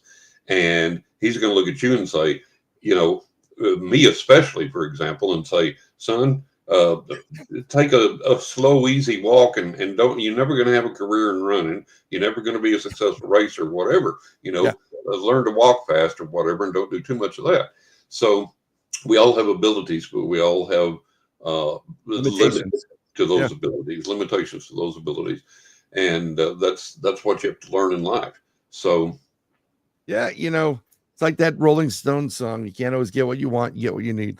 yeah, exactly right. And Exactly. you know what? That shouldn't disparage you or discourage you from reaching for your dreams, because Absolutely. if you reach for the galaxy and you get to the moon, you're pretty Yeah. close. You're pretty close. So, yeah, And, but I always tell people, I say, look, stretch yourself, reach, but understand that at some point your niche may be, well, I can do this and this and this, but I can't even get close to this other thing, and that's okay. And we need to learn where we fit into the scheme of things. And we need to learn what we're comfortable with and how we receive communication from the other side. And I always tell people, I say, look, there are places that I can go psychically, spiritually, paranormally, that would make somebody else sick and throw up or scared to death or run screaming away, and does not bother me in the least. I'm perfectly comfortable and perfectly happy there. But that's me. Now, if that's not you, don't try and force yourself into that niche. Don't try and fit into that. Don't try and do that. Right. So, you know, it's like I took our son, my wife's boy, I took our son one time and went to this abandoned house that just had really wonderful haunted energy coming from it. And the energy from it energized me, and I was all enthused and happy and excited to be there. And it made him literally nauseated. It made him literally physically sick. Yeah. So, you know, some people react differently, and you have to understand how you react and what your, you know, I may be a classical music fan and you may hate classical music. Don't try and shoehorn yourself in there. So if you are trying to learn spiritual tools and techniques, I'll tell people in my book, for example, thumb through there and see what jumps out at you. See what, oh, this looks interesting. I want to try this. And then use that and get good at that. If there's other tools and techniques in there that you look at and say, ooh, I'm not sure about that, don't do it. If it bothers you, if it scares you, don't do it. It's as simple as that. I have an entire chapter on the Ouija board in there. Yeah, I'm not a big fan of the Ouija board. And people are like, oh God, the Ouija board, the Ouija board. I'm like, look, The Exorcist was a movie, not real life, okay? And I tell people that what you have to understand is you'll decry the Ouija board, but you'll gladly and happily buy a tarot deck or dowsing rods or a pendulum or a crystal ball or whatever, and use those without any worry whatsoever. And you're using the exact same motive energy to connect with the other side as you are with the Ouija board. Oh, John, you don't know what you're talking about. I had to connect. No, you didn't. I've done this for my entire life since I was age 5. I've studied every tool and technique on the planet. I've had over 1,000 physical paranormal manifestations. I've read for clients in over 40 countries over 50 years. Yeah, I do know what I'm talking about.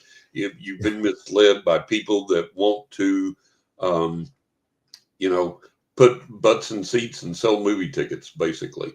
And you've been misguided and misled by people that think they have an understanding of the psychic and paranormal and spiritual realms, and they do not. And so, you know, a lot of what happens is, like she said, Ouija board freaked her out once. A lot of what happens is misinterpretation. You know, we'll have an experience and we misinterpret what we're experiencing due to the dogmatic traditions that we've been raised with. And an example of that, excuse me, I had when I was filming the pilot for the History Channel, we were filming at this one place, and this lady said, when you get a break, I got to talk to you. I've got to talk to you. This ghost tried to kill me. I was like, oh my God, no ghost tried to kill you. So anyways, we got to the break. And I said, come on, we'll go in this other room. We'll talk. And the other side already told me what was going on. So I already knew what was happening. And she said, yeah, this ghost tried to kill me. She said, I was standing at my sink washing dishes. And she said, this cupboard in my kitchen across the room opened up. The door opened up by itself. One of the plates, stacked plates on the shelf, flew out of the cupboard like a frisbee, like somebody had sailed it, flew right by me, hit the wall right by me, shattered into a jillion pieces. The ghost tried to kill me. I said, the ghost didn't try and kill you. He wasn't even trying to hurt you. If it was, it would have hit you. I said, what's happened in your life? So here's what I mean by misinterpretation of experiences. People say, oh my God, malevolent, dangerous, evil, demonic. No, it wasn't. And I told her, I said, look, this is what's happened in your life. I said, you have spiritual gifts and abilities that are above average. And you know that, but you repress them and you ignore them. And I said, the other side has some specific things that they've been trying to get through to you. And you keep pushing them away and pushing them away. And finally, they've reached the point of frustration where they say, okay, ignore this. You can't ignore this. You've got to acknowledge the reality of this. Pay attention. You know, we're upping the game here to show you that this is real and try and get through to you. And it made sense to her. She got it. Yeah. And so, a lot of what we experience is misinterpretation of things because we've been told Right. it's dangerous, it's demonic, it's satanic, it's malevolent, it's evil, this, that, and the other, whatever. So anything you go into with that mindset, whatever happens, that's how you're going to view it, and that's how you're going to judge it. Exactly. I mean, like if I always, there's certain things I don't do on a paranormal investigation. If I feel or get the vibe that it is on the demonic or satanic like that, way above my pay grade. Okay. So I'm like, no, I'm good. I got theater tickets. No, I'm good. And I've said this down. Al can attest to it. If I go there and or people that sometimes we would take, we actually have our psychic in Arkansas check them out before they go, because if you're having a bad day, if you're depressed, if you're cold, you have a cold, a sickness, you're more vulnerable to a hitchhiker, somebody jumping in and saying, "Hey, let's go for a ride." And if you're in a bad, like a depressed, dark state, you're going to be taken advantage of, or you're fearful to begin with, right, for whatever reason. So it's not safe for everybody to be in there, and I wouldn't put anybody in danger. So I said, if I'm feeling this, or if I say, listen, guys, I really wouldn't go in there if I was you. Yeah. I'm not doing it because I'm tired and I want to go home. I'm warning you in advance that unless you're really, prepared for what you're going to experience. Because like I say, people are fearful, people misinterpret things. And the main thing is, excuse me, that people go in with these preconceived notions and they're scared to begin with, and they're convinced they're going to encounter something malevolent or dangerous or whatever.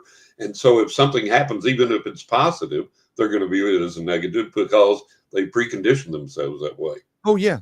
And it's just like, look, if you go out in the woods and you get mauled by a bear, the bear wasn't demonic, satanic, or malevolent. The bear is just doing what bears do. This is life on this planet. Yeah. So we don't ascribe that to the bear. And there are entities in the other realm. I'm not saying everything is all light and roses out there, but what we've been taught is not right about all this danger and stuff. And there are entities out there that have tremendous power. We don't know who or what they are. They've never been human. They may not be malevolent or demonic or dangerous, but they have a lot of power, and they may be easily offended. And they may decide to teach you a lesson. Oh, yeah. That's why you don't go into a paranormal investigation and provoke and curse the spirits. Don't do that. You don't want to be an a-hole. Don't do that. That's the worst thing you can do. I said, look, you wouldn't go to Mike Tyson's house, knock on his door and go, "Get out here, you blankety blank SOB. You come out and show yourself now. I'm not afraid of you. You'd be picking up your teeth off the sidewalk for a week." So, and talk about the power that the spiritual realm has. And I write about this in Writing with Ghosts, Angels, and the Spirits of the Dead. I was physically picked up by a tornado on the bike and turned sideways in the air, me and the bike together, and then put back around. I describe it in detail in the book. And it was like this, I felt the spirit. It wasn't the tornado. It was the spirit manipulating the tornado. And the whole story's in there. And it was literally picking me up like you'd pick up a piece of fruit at the supermarket and inspect it, turn it around and look at it and okay, here's John and his bike, and then sit me back down. And it was like, wow, immense power that the other side has and could exercise when they choose to, if they want to. It's just mind-blowing. It's just mind-boggling. It's, and they have, it's actually funny. I've driven through 4 or 5 tornadoes. Last one was coming down this year, and then Debbie was cutting up, Hurricane Debbie or whatever. And my youngest is in the back. We hear the she's hyperventilating. There's a tornado in your area. Seek shelter. Blah, blah, blah. And I'm like, well,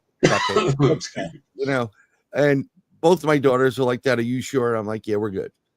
This ain't my first rodeo, baby girl. It worked out well, but the younger one was like, holy cow, this is going to cost me therapy sessions. So that's where it gets to going back to There's certain things I don't do. I don't really get scared from many things. There's only one thing that really does scare me. Is when a doctor goes, "It's a girl." Yeah, there you go. Again. But I'll take a happy, healthy baby ever, all the time, Absolutely. even if it's a girl. Yeah. And Uncle Al, he knows both of them, and he knows, he has his own. It's a girl. There you go. There you go. But yeah. So you was talking about Melissa. Melissa's your motorcycle. Yeah. How many miles on her so far? Almost 114,000 just on this bike alone. And an interviewer pointed out to me one time, John, that's 4.5 times around the circumference of the earth. Think about that. I know. Think about that. How mind-boggling is that on my motor? And I've been riding since I was 15. That's just on this bike alone, that much mileage. So yeah, but I'd never thought about it. 140,000 miles on the bike's a lot. But they said, John, that's 4.5 times around the circumference of the earth. I was like, holy cow. That's incredible. I mean, I always like, when I think of bikes, having one in New York City was like, no. I used to ride with some of my friends' things, and I know Alan, a couple of people here are bike enthusiasts. And I remember, speaking of Cisco earlier on, that's the first thing I got when I found out what the bike's name is, Sweet Melissa. And correct me if I'm wrong, you walked into the dealership and the bike said, "Hi, I'm Melissa." That's it. She told me her name and I fell in love, and that was it. That, I want to say, it's going to sound weird. Did Melissa kind of talk to you? Did Melissa? Yeah. Okay. So she would communicate to you, and then she would actually, when you're riding on the bike, he's like given free rein to kind of like, I kind of want to go up to, I think one time you were going to Tallahassee. Yeah. And she pulled you off into a car museum. Yeah. Well, the guides did, really. And, but Melissa does have her own input. She's always said, hey, let's go this way, or let's go that way, or whatever. And it's always, made for a more interesting ride or a safer ride or whatever. But we've always had that communication. And, I talk about in my books, I believe objects, machines, things are sentient, have their own energy, their own consciousness, self-awareness, whatever. And one of the main examples I give of that, back when I was a teenager, I had old junker beater cars, and they never ran that well. But if you took that car to the car wash and you vacuumed it out, and you cleaned it, and you polished it and waxed it, and you cleaned the windows, by God, literally, objectively, it ran better for 2 or 3 weeks after you did that. Yeah, it was like, look, I got a new cut. I got to look. Yeah. And so things have this inherent energy in them. And this is something I've been exploring now in more of my books. There's some exploration of this in The Crying Tree and the Magic Rock. There'll be more in The Kansak Ghost when it comes out this year about the sentience in nature and the awareness of nature. And the interesting thing in all of this is, and I document this in my books, I give references for it in my books, used to, back in the day, the shamans and the medicine men and the psychics and the mediums and whatever would say that everything's connected. There's a universal force field, a universal mind and energy out there, and everything has emotion and feeling and knowledge to some degree. And science and skeptics came along and said, that's hippie tree hugging nonsense. That's a bunch of superstitious crap. That can't be, blah, blah, blah. And now what's interesting, I give the citations for these in my books, is mainstream science now, not fringe science. Mainstream science is saying trees have memories of their lives. Yes. Trees understand what's going on in their life, and they remember it. And plants and trees have communication networks, and plants eavesdrop on their environments, and they know things, and they send these underground signals, and they do this and they do that. And it's like, holy cow. So mainstream science is acknowledging the sentience of all this and the connect. Now, physics now acknowledges the connectedness of everything, because you read in those experiments that physicists do that there's an experiment here with a targeted thing in Sweden, and what happens to the thing here happens to the thing in Sweden at the same time, you know. So Yeah. there's all this interconnectedness, and so now science and physicists are proving what the mediums and the psychics and the shamans have said all along. They're proving scientifically that, oh, guess what? Yeah, it really is that way. And I have to interject this. Excuse me. One of the craziest things I ever read, and I have it bookmarked somewhere on one of my computers somewhere. I don't know where it's at, but there was an experiment done. There was a guy that was, and I'm doing this to the best of my details, but the factual part of it, I won't get wrong. I believe it was a plant shop owner or florist owner or something like that was murdered in the store. And the police had a suspect, but they couldn't nail things down. And they said, God, if we just had a witness. And this one of the detectives said, we have witnesses. And they said, where? They said, here in the store. And they said, what are you talking about? And he said, the plants. The plants saw the murder. I said, you're out of your freaking mind. So he said, let's do this. Let's take one of the plants, let's hook them up to a sensor, and let's bring in a lineup, including the guy that's our suspect, and let's put them in front of this plant and see what they register. So they ran these people through. The first guy comes up that's innocent. The plant doesn't do anything. The next guy comes up. The next guy comes up. The guy they suspect of being the murderer comes up, stands before the plant, and the electrodes and needles attached to the plant go wild, go absolutely crazy, go absolutely nuts. And so, okay. And so they get this guy and they start grilling him. They say, listen, we have an eyewitness. Right. He's like, what? Yeah, we have an eyewitness. We know you did it. And he cracked and he confessed to it. And sure enough, the plant recognized the guy.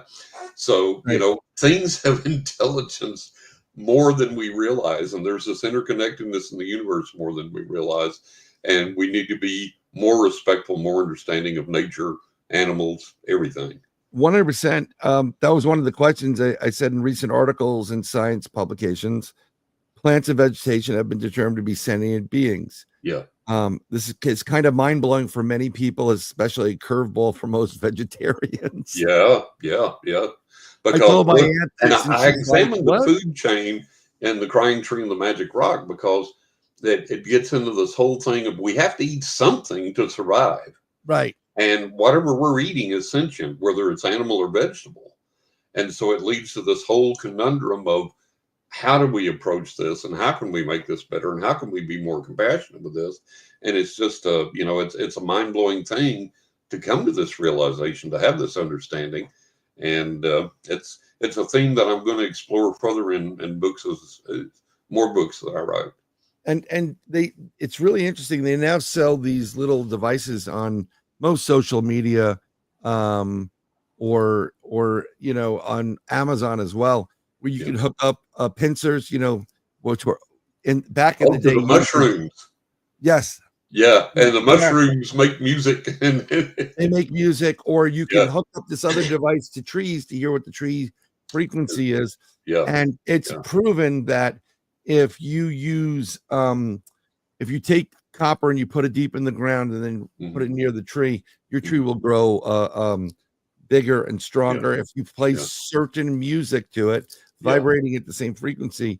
Right. I mean, this farmer did it. He had watermelons that were ginormous. And so if this is I knew there was something more to vegetation or plant life when we were doing remember those science experiments, like this is the control. Yeah. This is getting aspirin. This is getting bourbon, whatever it was, and we usually did talk.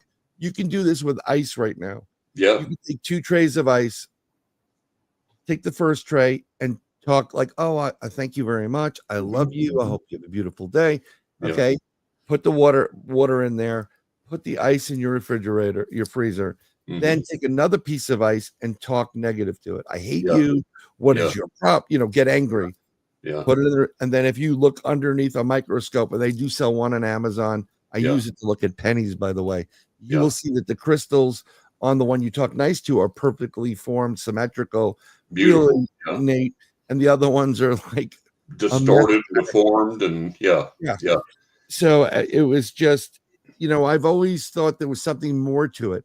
Like Yeah. I picked up, when I saw the book, The Crying Tree and Magic Rock, my dad used to do it. Sometimes you go to the beach, you go up to Maine or wherever it is, and you just pick up a pebble and there's something, it looks like a heart, or there's something else like a petroglyph in it. Yeah. And then certain things, like for some reason, I love flowers. I paint and all that stuff, but I love orchids. Yeah. Orchids are just, and there's so many different types. Yeah.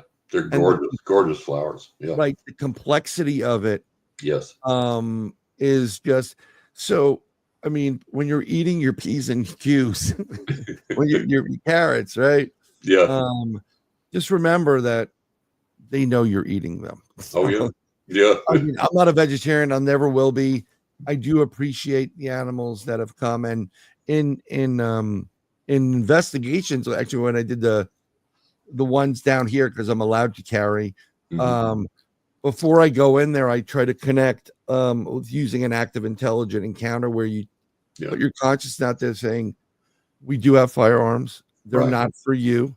Right. But there are other predators here that think we're prey. Yeah. And if we're forced to, we will defend ourselves against them. Absolutely. But I promise you, we are leaving this to you as a tribute, and it's yours. Right. I personally don't want to hurt anybody. Unless you come into my house, you touch my kids. Yep. Okay.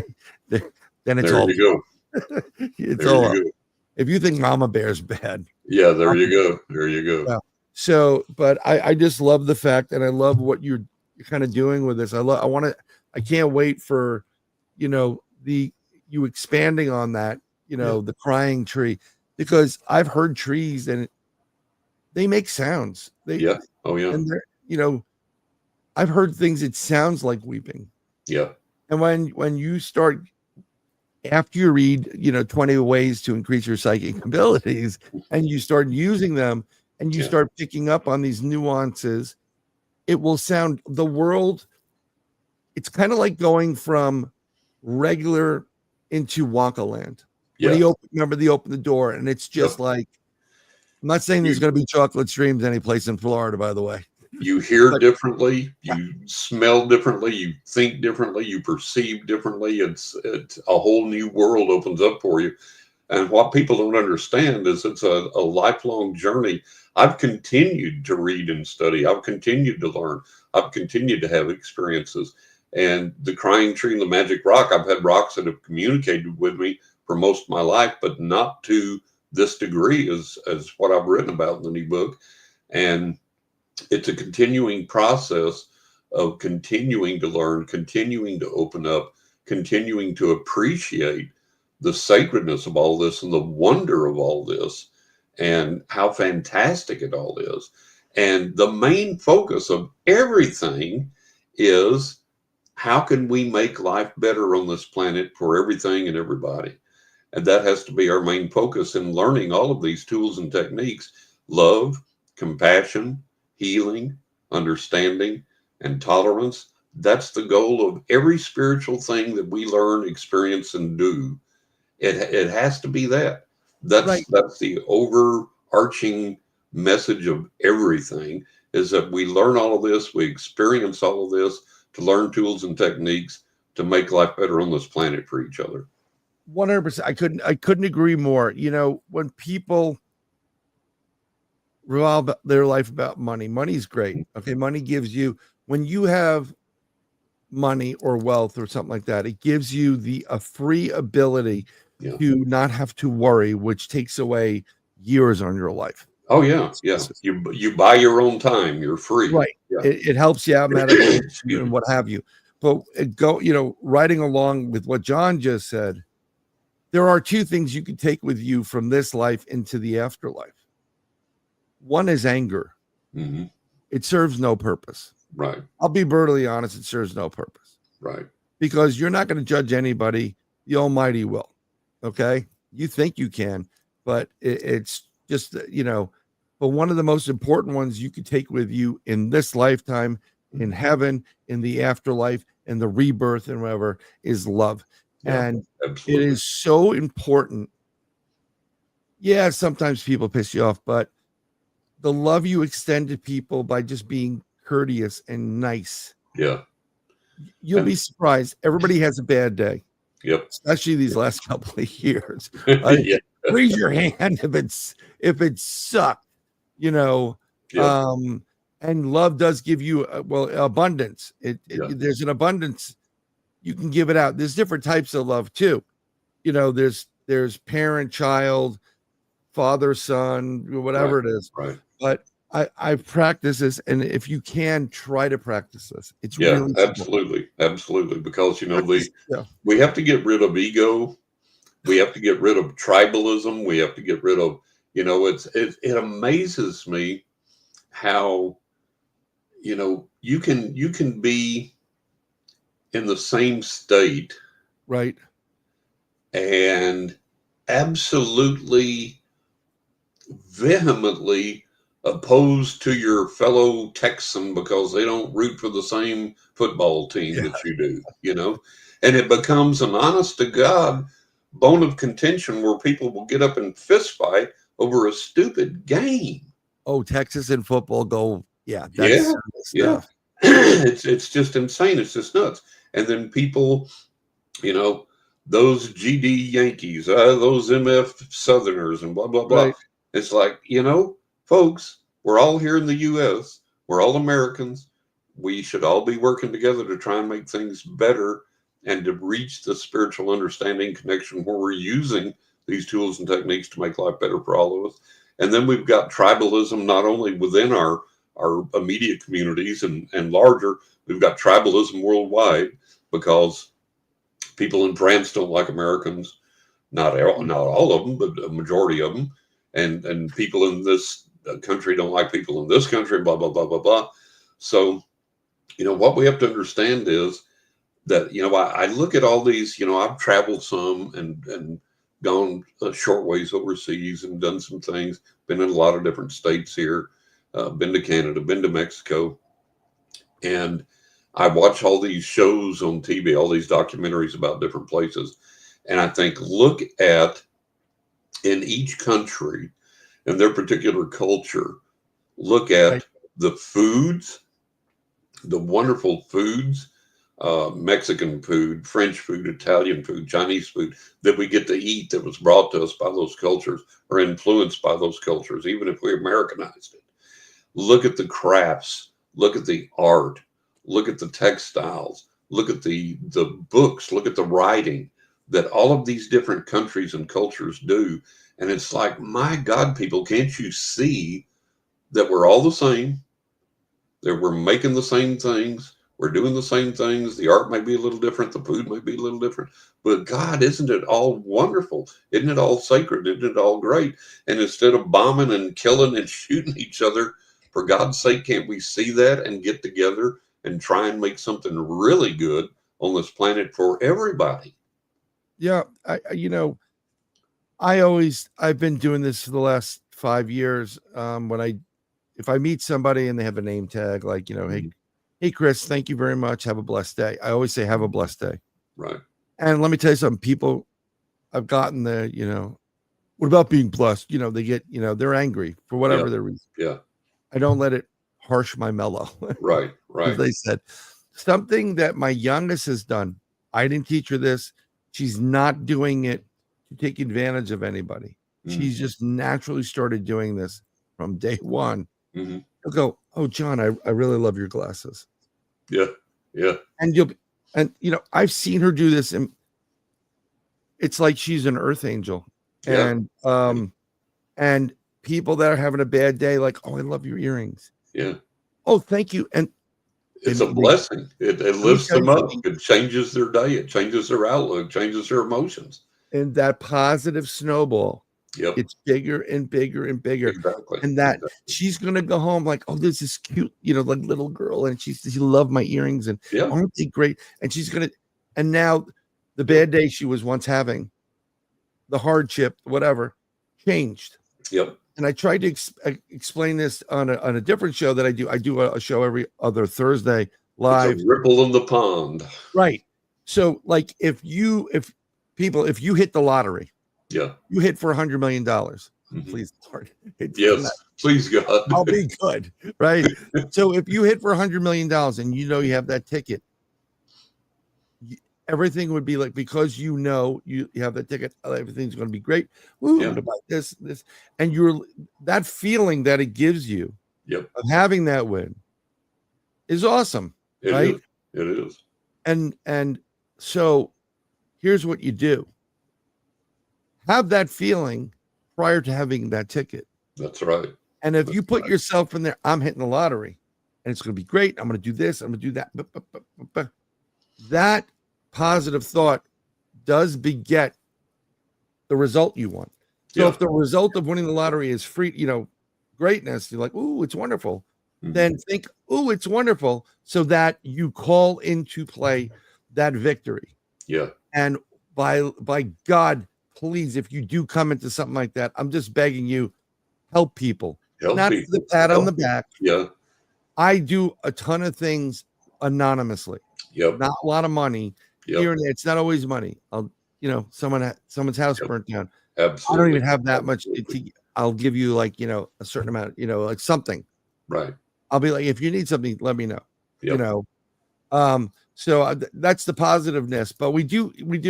I don't want to keep you all night, and we're getting close to that point. But we do have a question from Al, and that question is the following. John, I continually get touched in the back of my head every night. Who's touching me? Your wife, Al. I know your wife. Sorry. This is a deceased female relative. It's either an aunt or a grandmother, and it's like, does she ever like not just touch but like pull your hair? Reply back, Al. Reply back, Al. Yeah. I get that every once in a while. I was getting it 7 stories up, and after a while, I know who I think it is. It's and I'm like, please stop right now. Yeah. Of course. But that's who it is. It's some female relative that's on the other side, either an aunt or a grandmother. I'm going to tell you because I know Al. He's like a brother. You're spot on. Yeah. Okay. I don't know about the pulling or the tugging. Yeah. Because I was wondering if, like, when she was alive, if she would ever, like, kind of pull his hair a little bit or something. I don't know about that aspect of it, but that's who it is, and she's just letting you know, hey, I'm keeping a watch over you. I love you. I'm keeping an eye on you. I want you to know I'm here. Yeah, well, he probably is doing the honey-do list right now. So my daughter and I always win something on lottery scratch-offs. Always. Last back, she was rushing to take her to the store. She was in a hurry for work, and I just wasn't in my lot of win vibe. I have that too sometimes, but hey, I tried to game. I'll tell you how I tried to game the lottery system. You're gonna love this, John. I think everybody's gonna love it. And I had somebody that was like, "Oh my God, I didn't even think of it that way." Mm-hmm. Get a deck of tarot cards, cleanse them, clear them, mm-hmm. right? Sage or whatever.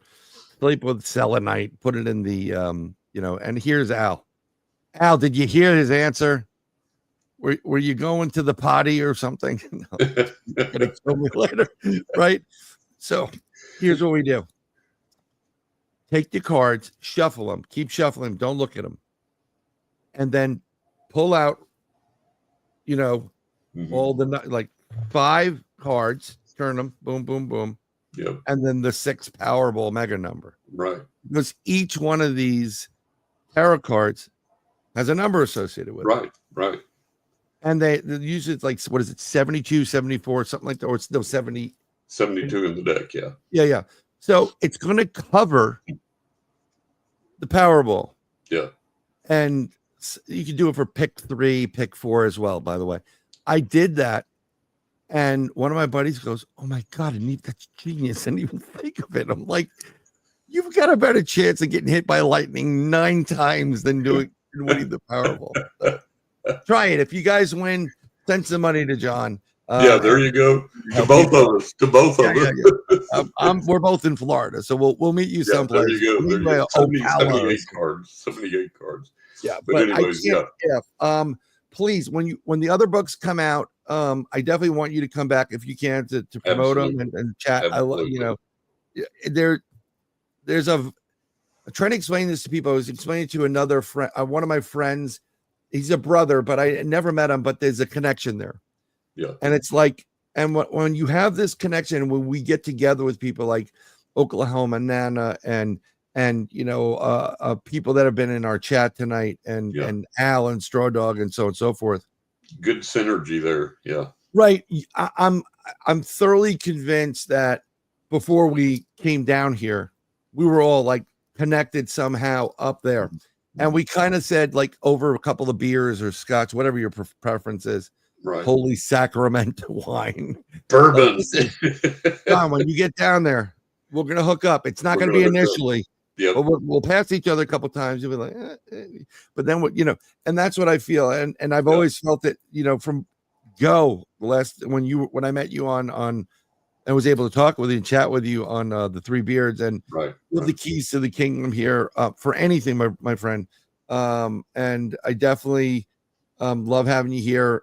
Where could people that want to get a reading, want to talk to you, want to buy your book, get that autographed copy, and see you next? How can they reach out to you and get in contact with you? Yeah, if they want to get a reading, go to johnrussell.net, and it's got everything there and more that you'll ever want to know.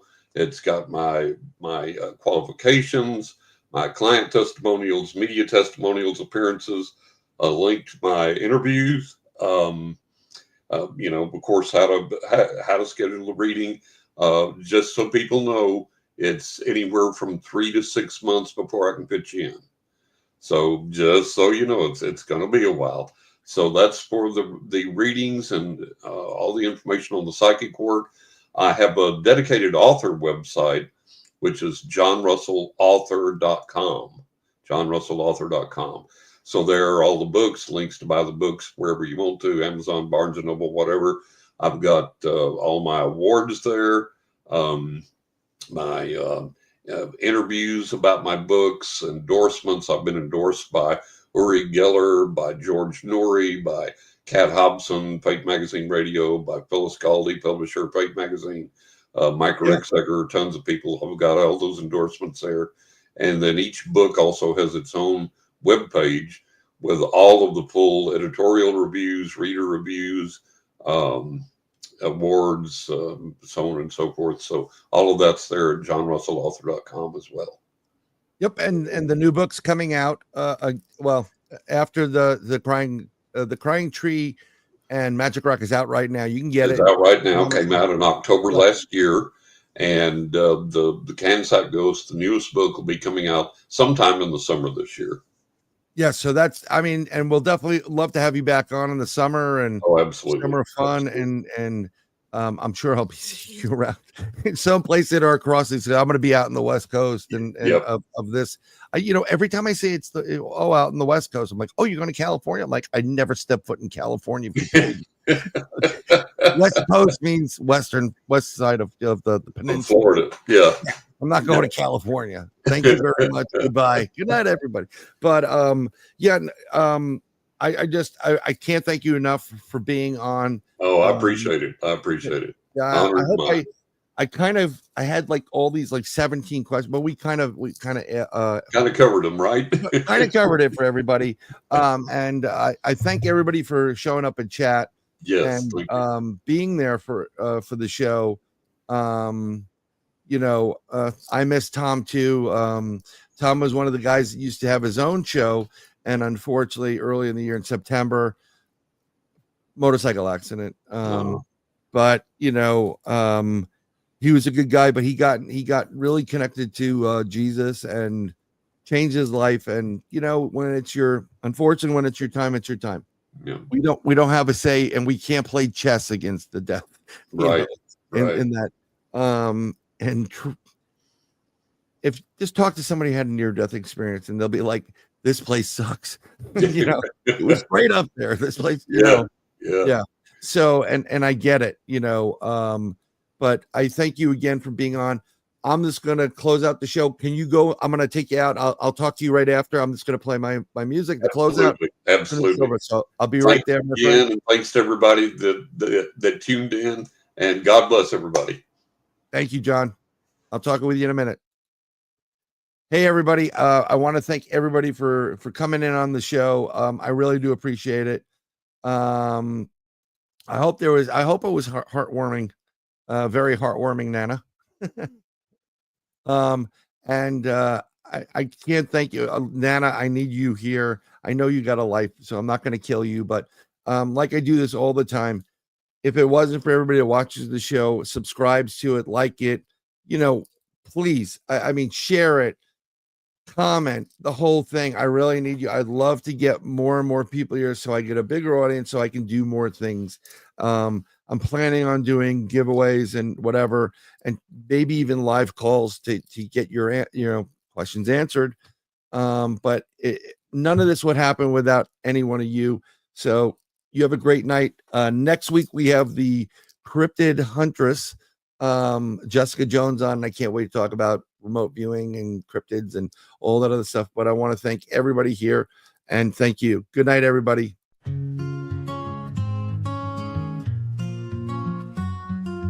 You, it's always been you. God showed me you. I have been searching decades for you.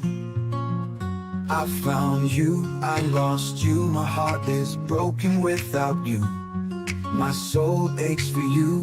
I need you, I want you. My days are filled with you. I've seen the future with you. My home is with you. I have felt the future with you. My nights are filled with you. Love is you. True love is you. My happiness is you. Every past life is with you. My dreams are filled with you. Life is meaningless without you. My future is with you.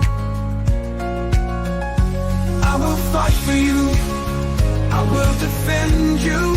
I will give up my life for you. Whatever it takes for you. Nothing else matters but you. I love you. I love you. I love you. God showed me you. I have been searching decades for you. I found you, I lost you. My heart is broken without you. My soul aches for you. I need you, I want you. My days are filled with you. I have seen the future with you. My home is with you. I have felt the future with you. My nights are filled with you. Love is you, true love is you. Love is you, true love is you. My happiness is you. Every past life is with you. My dreams are filled with you. Life is meaningless without you. My future is with you.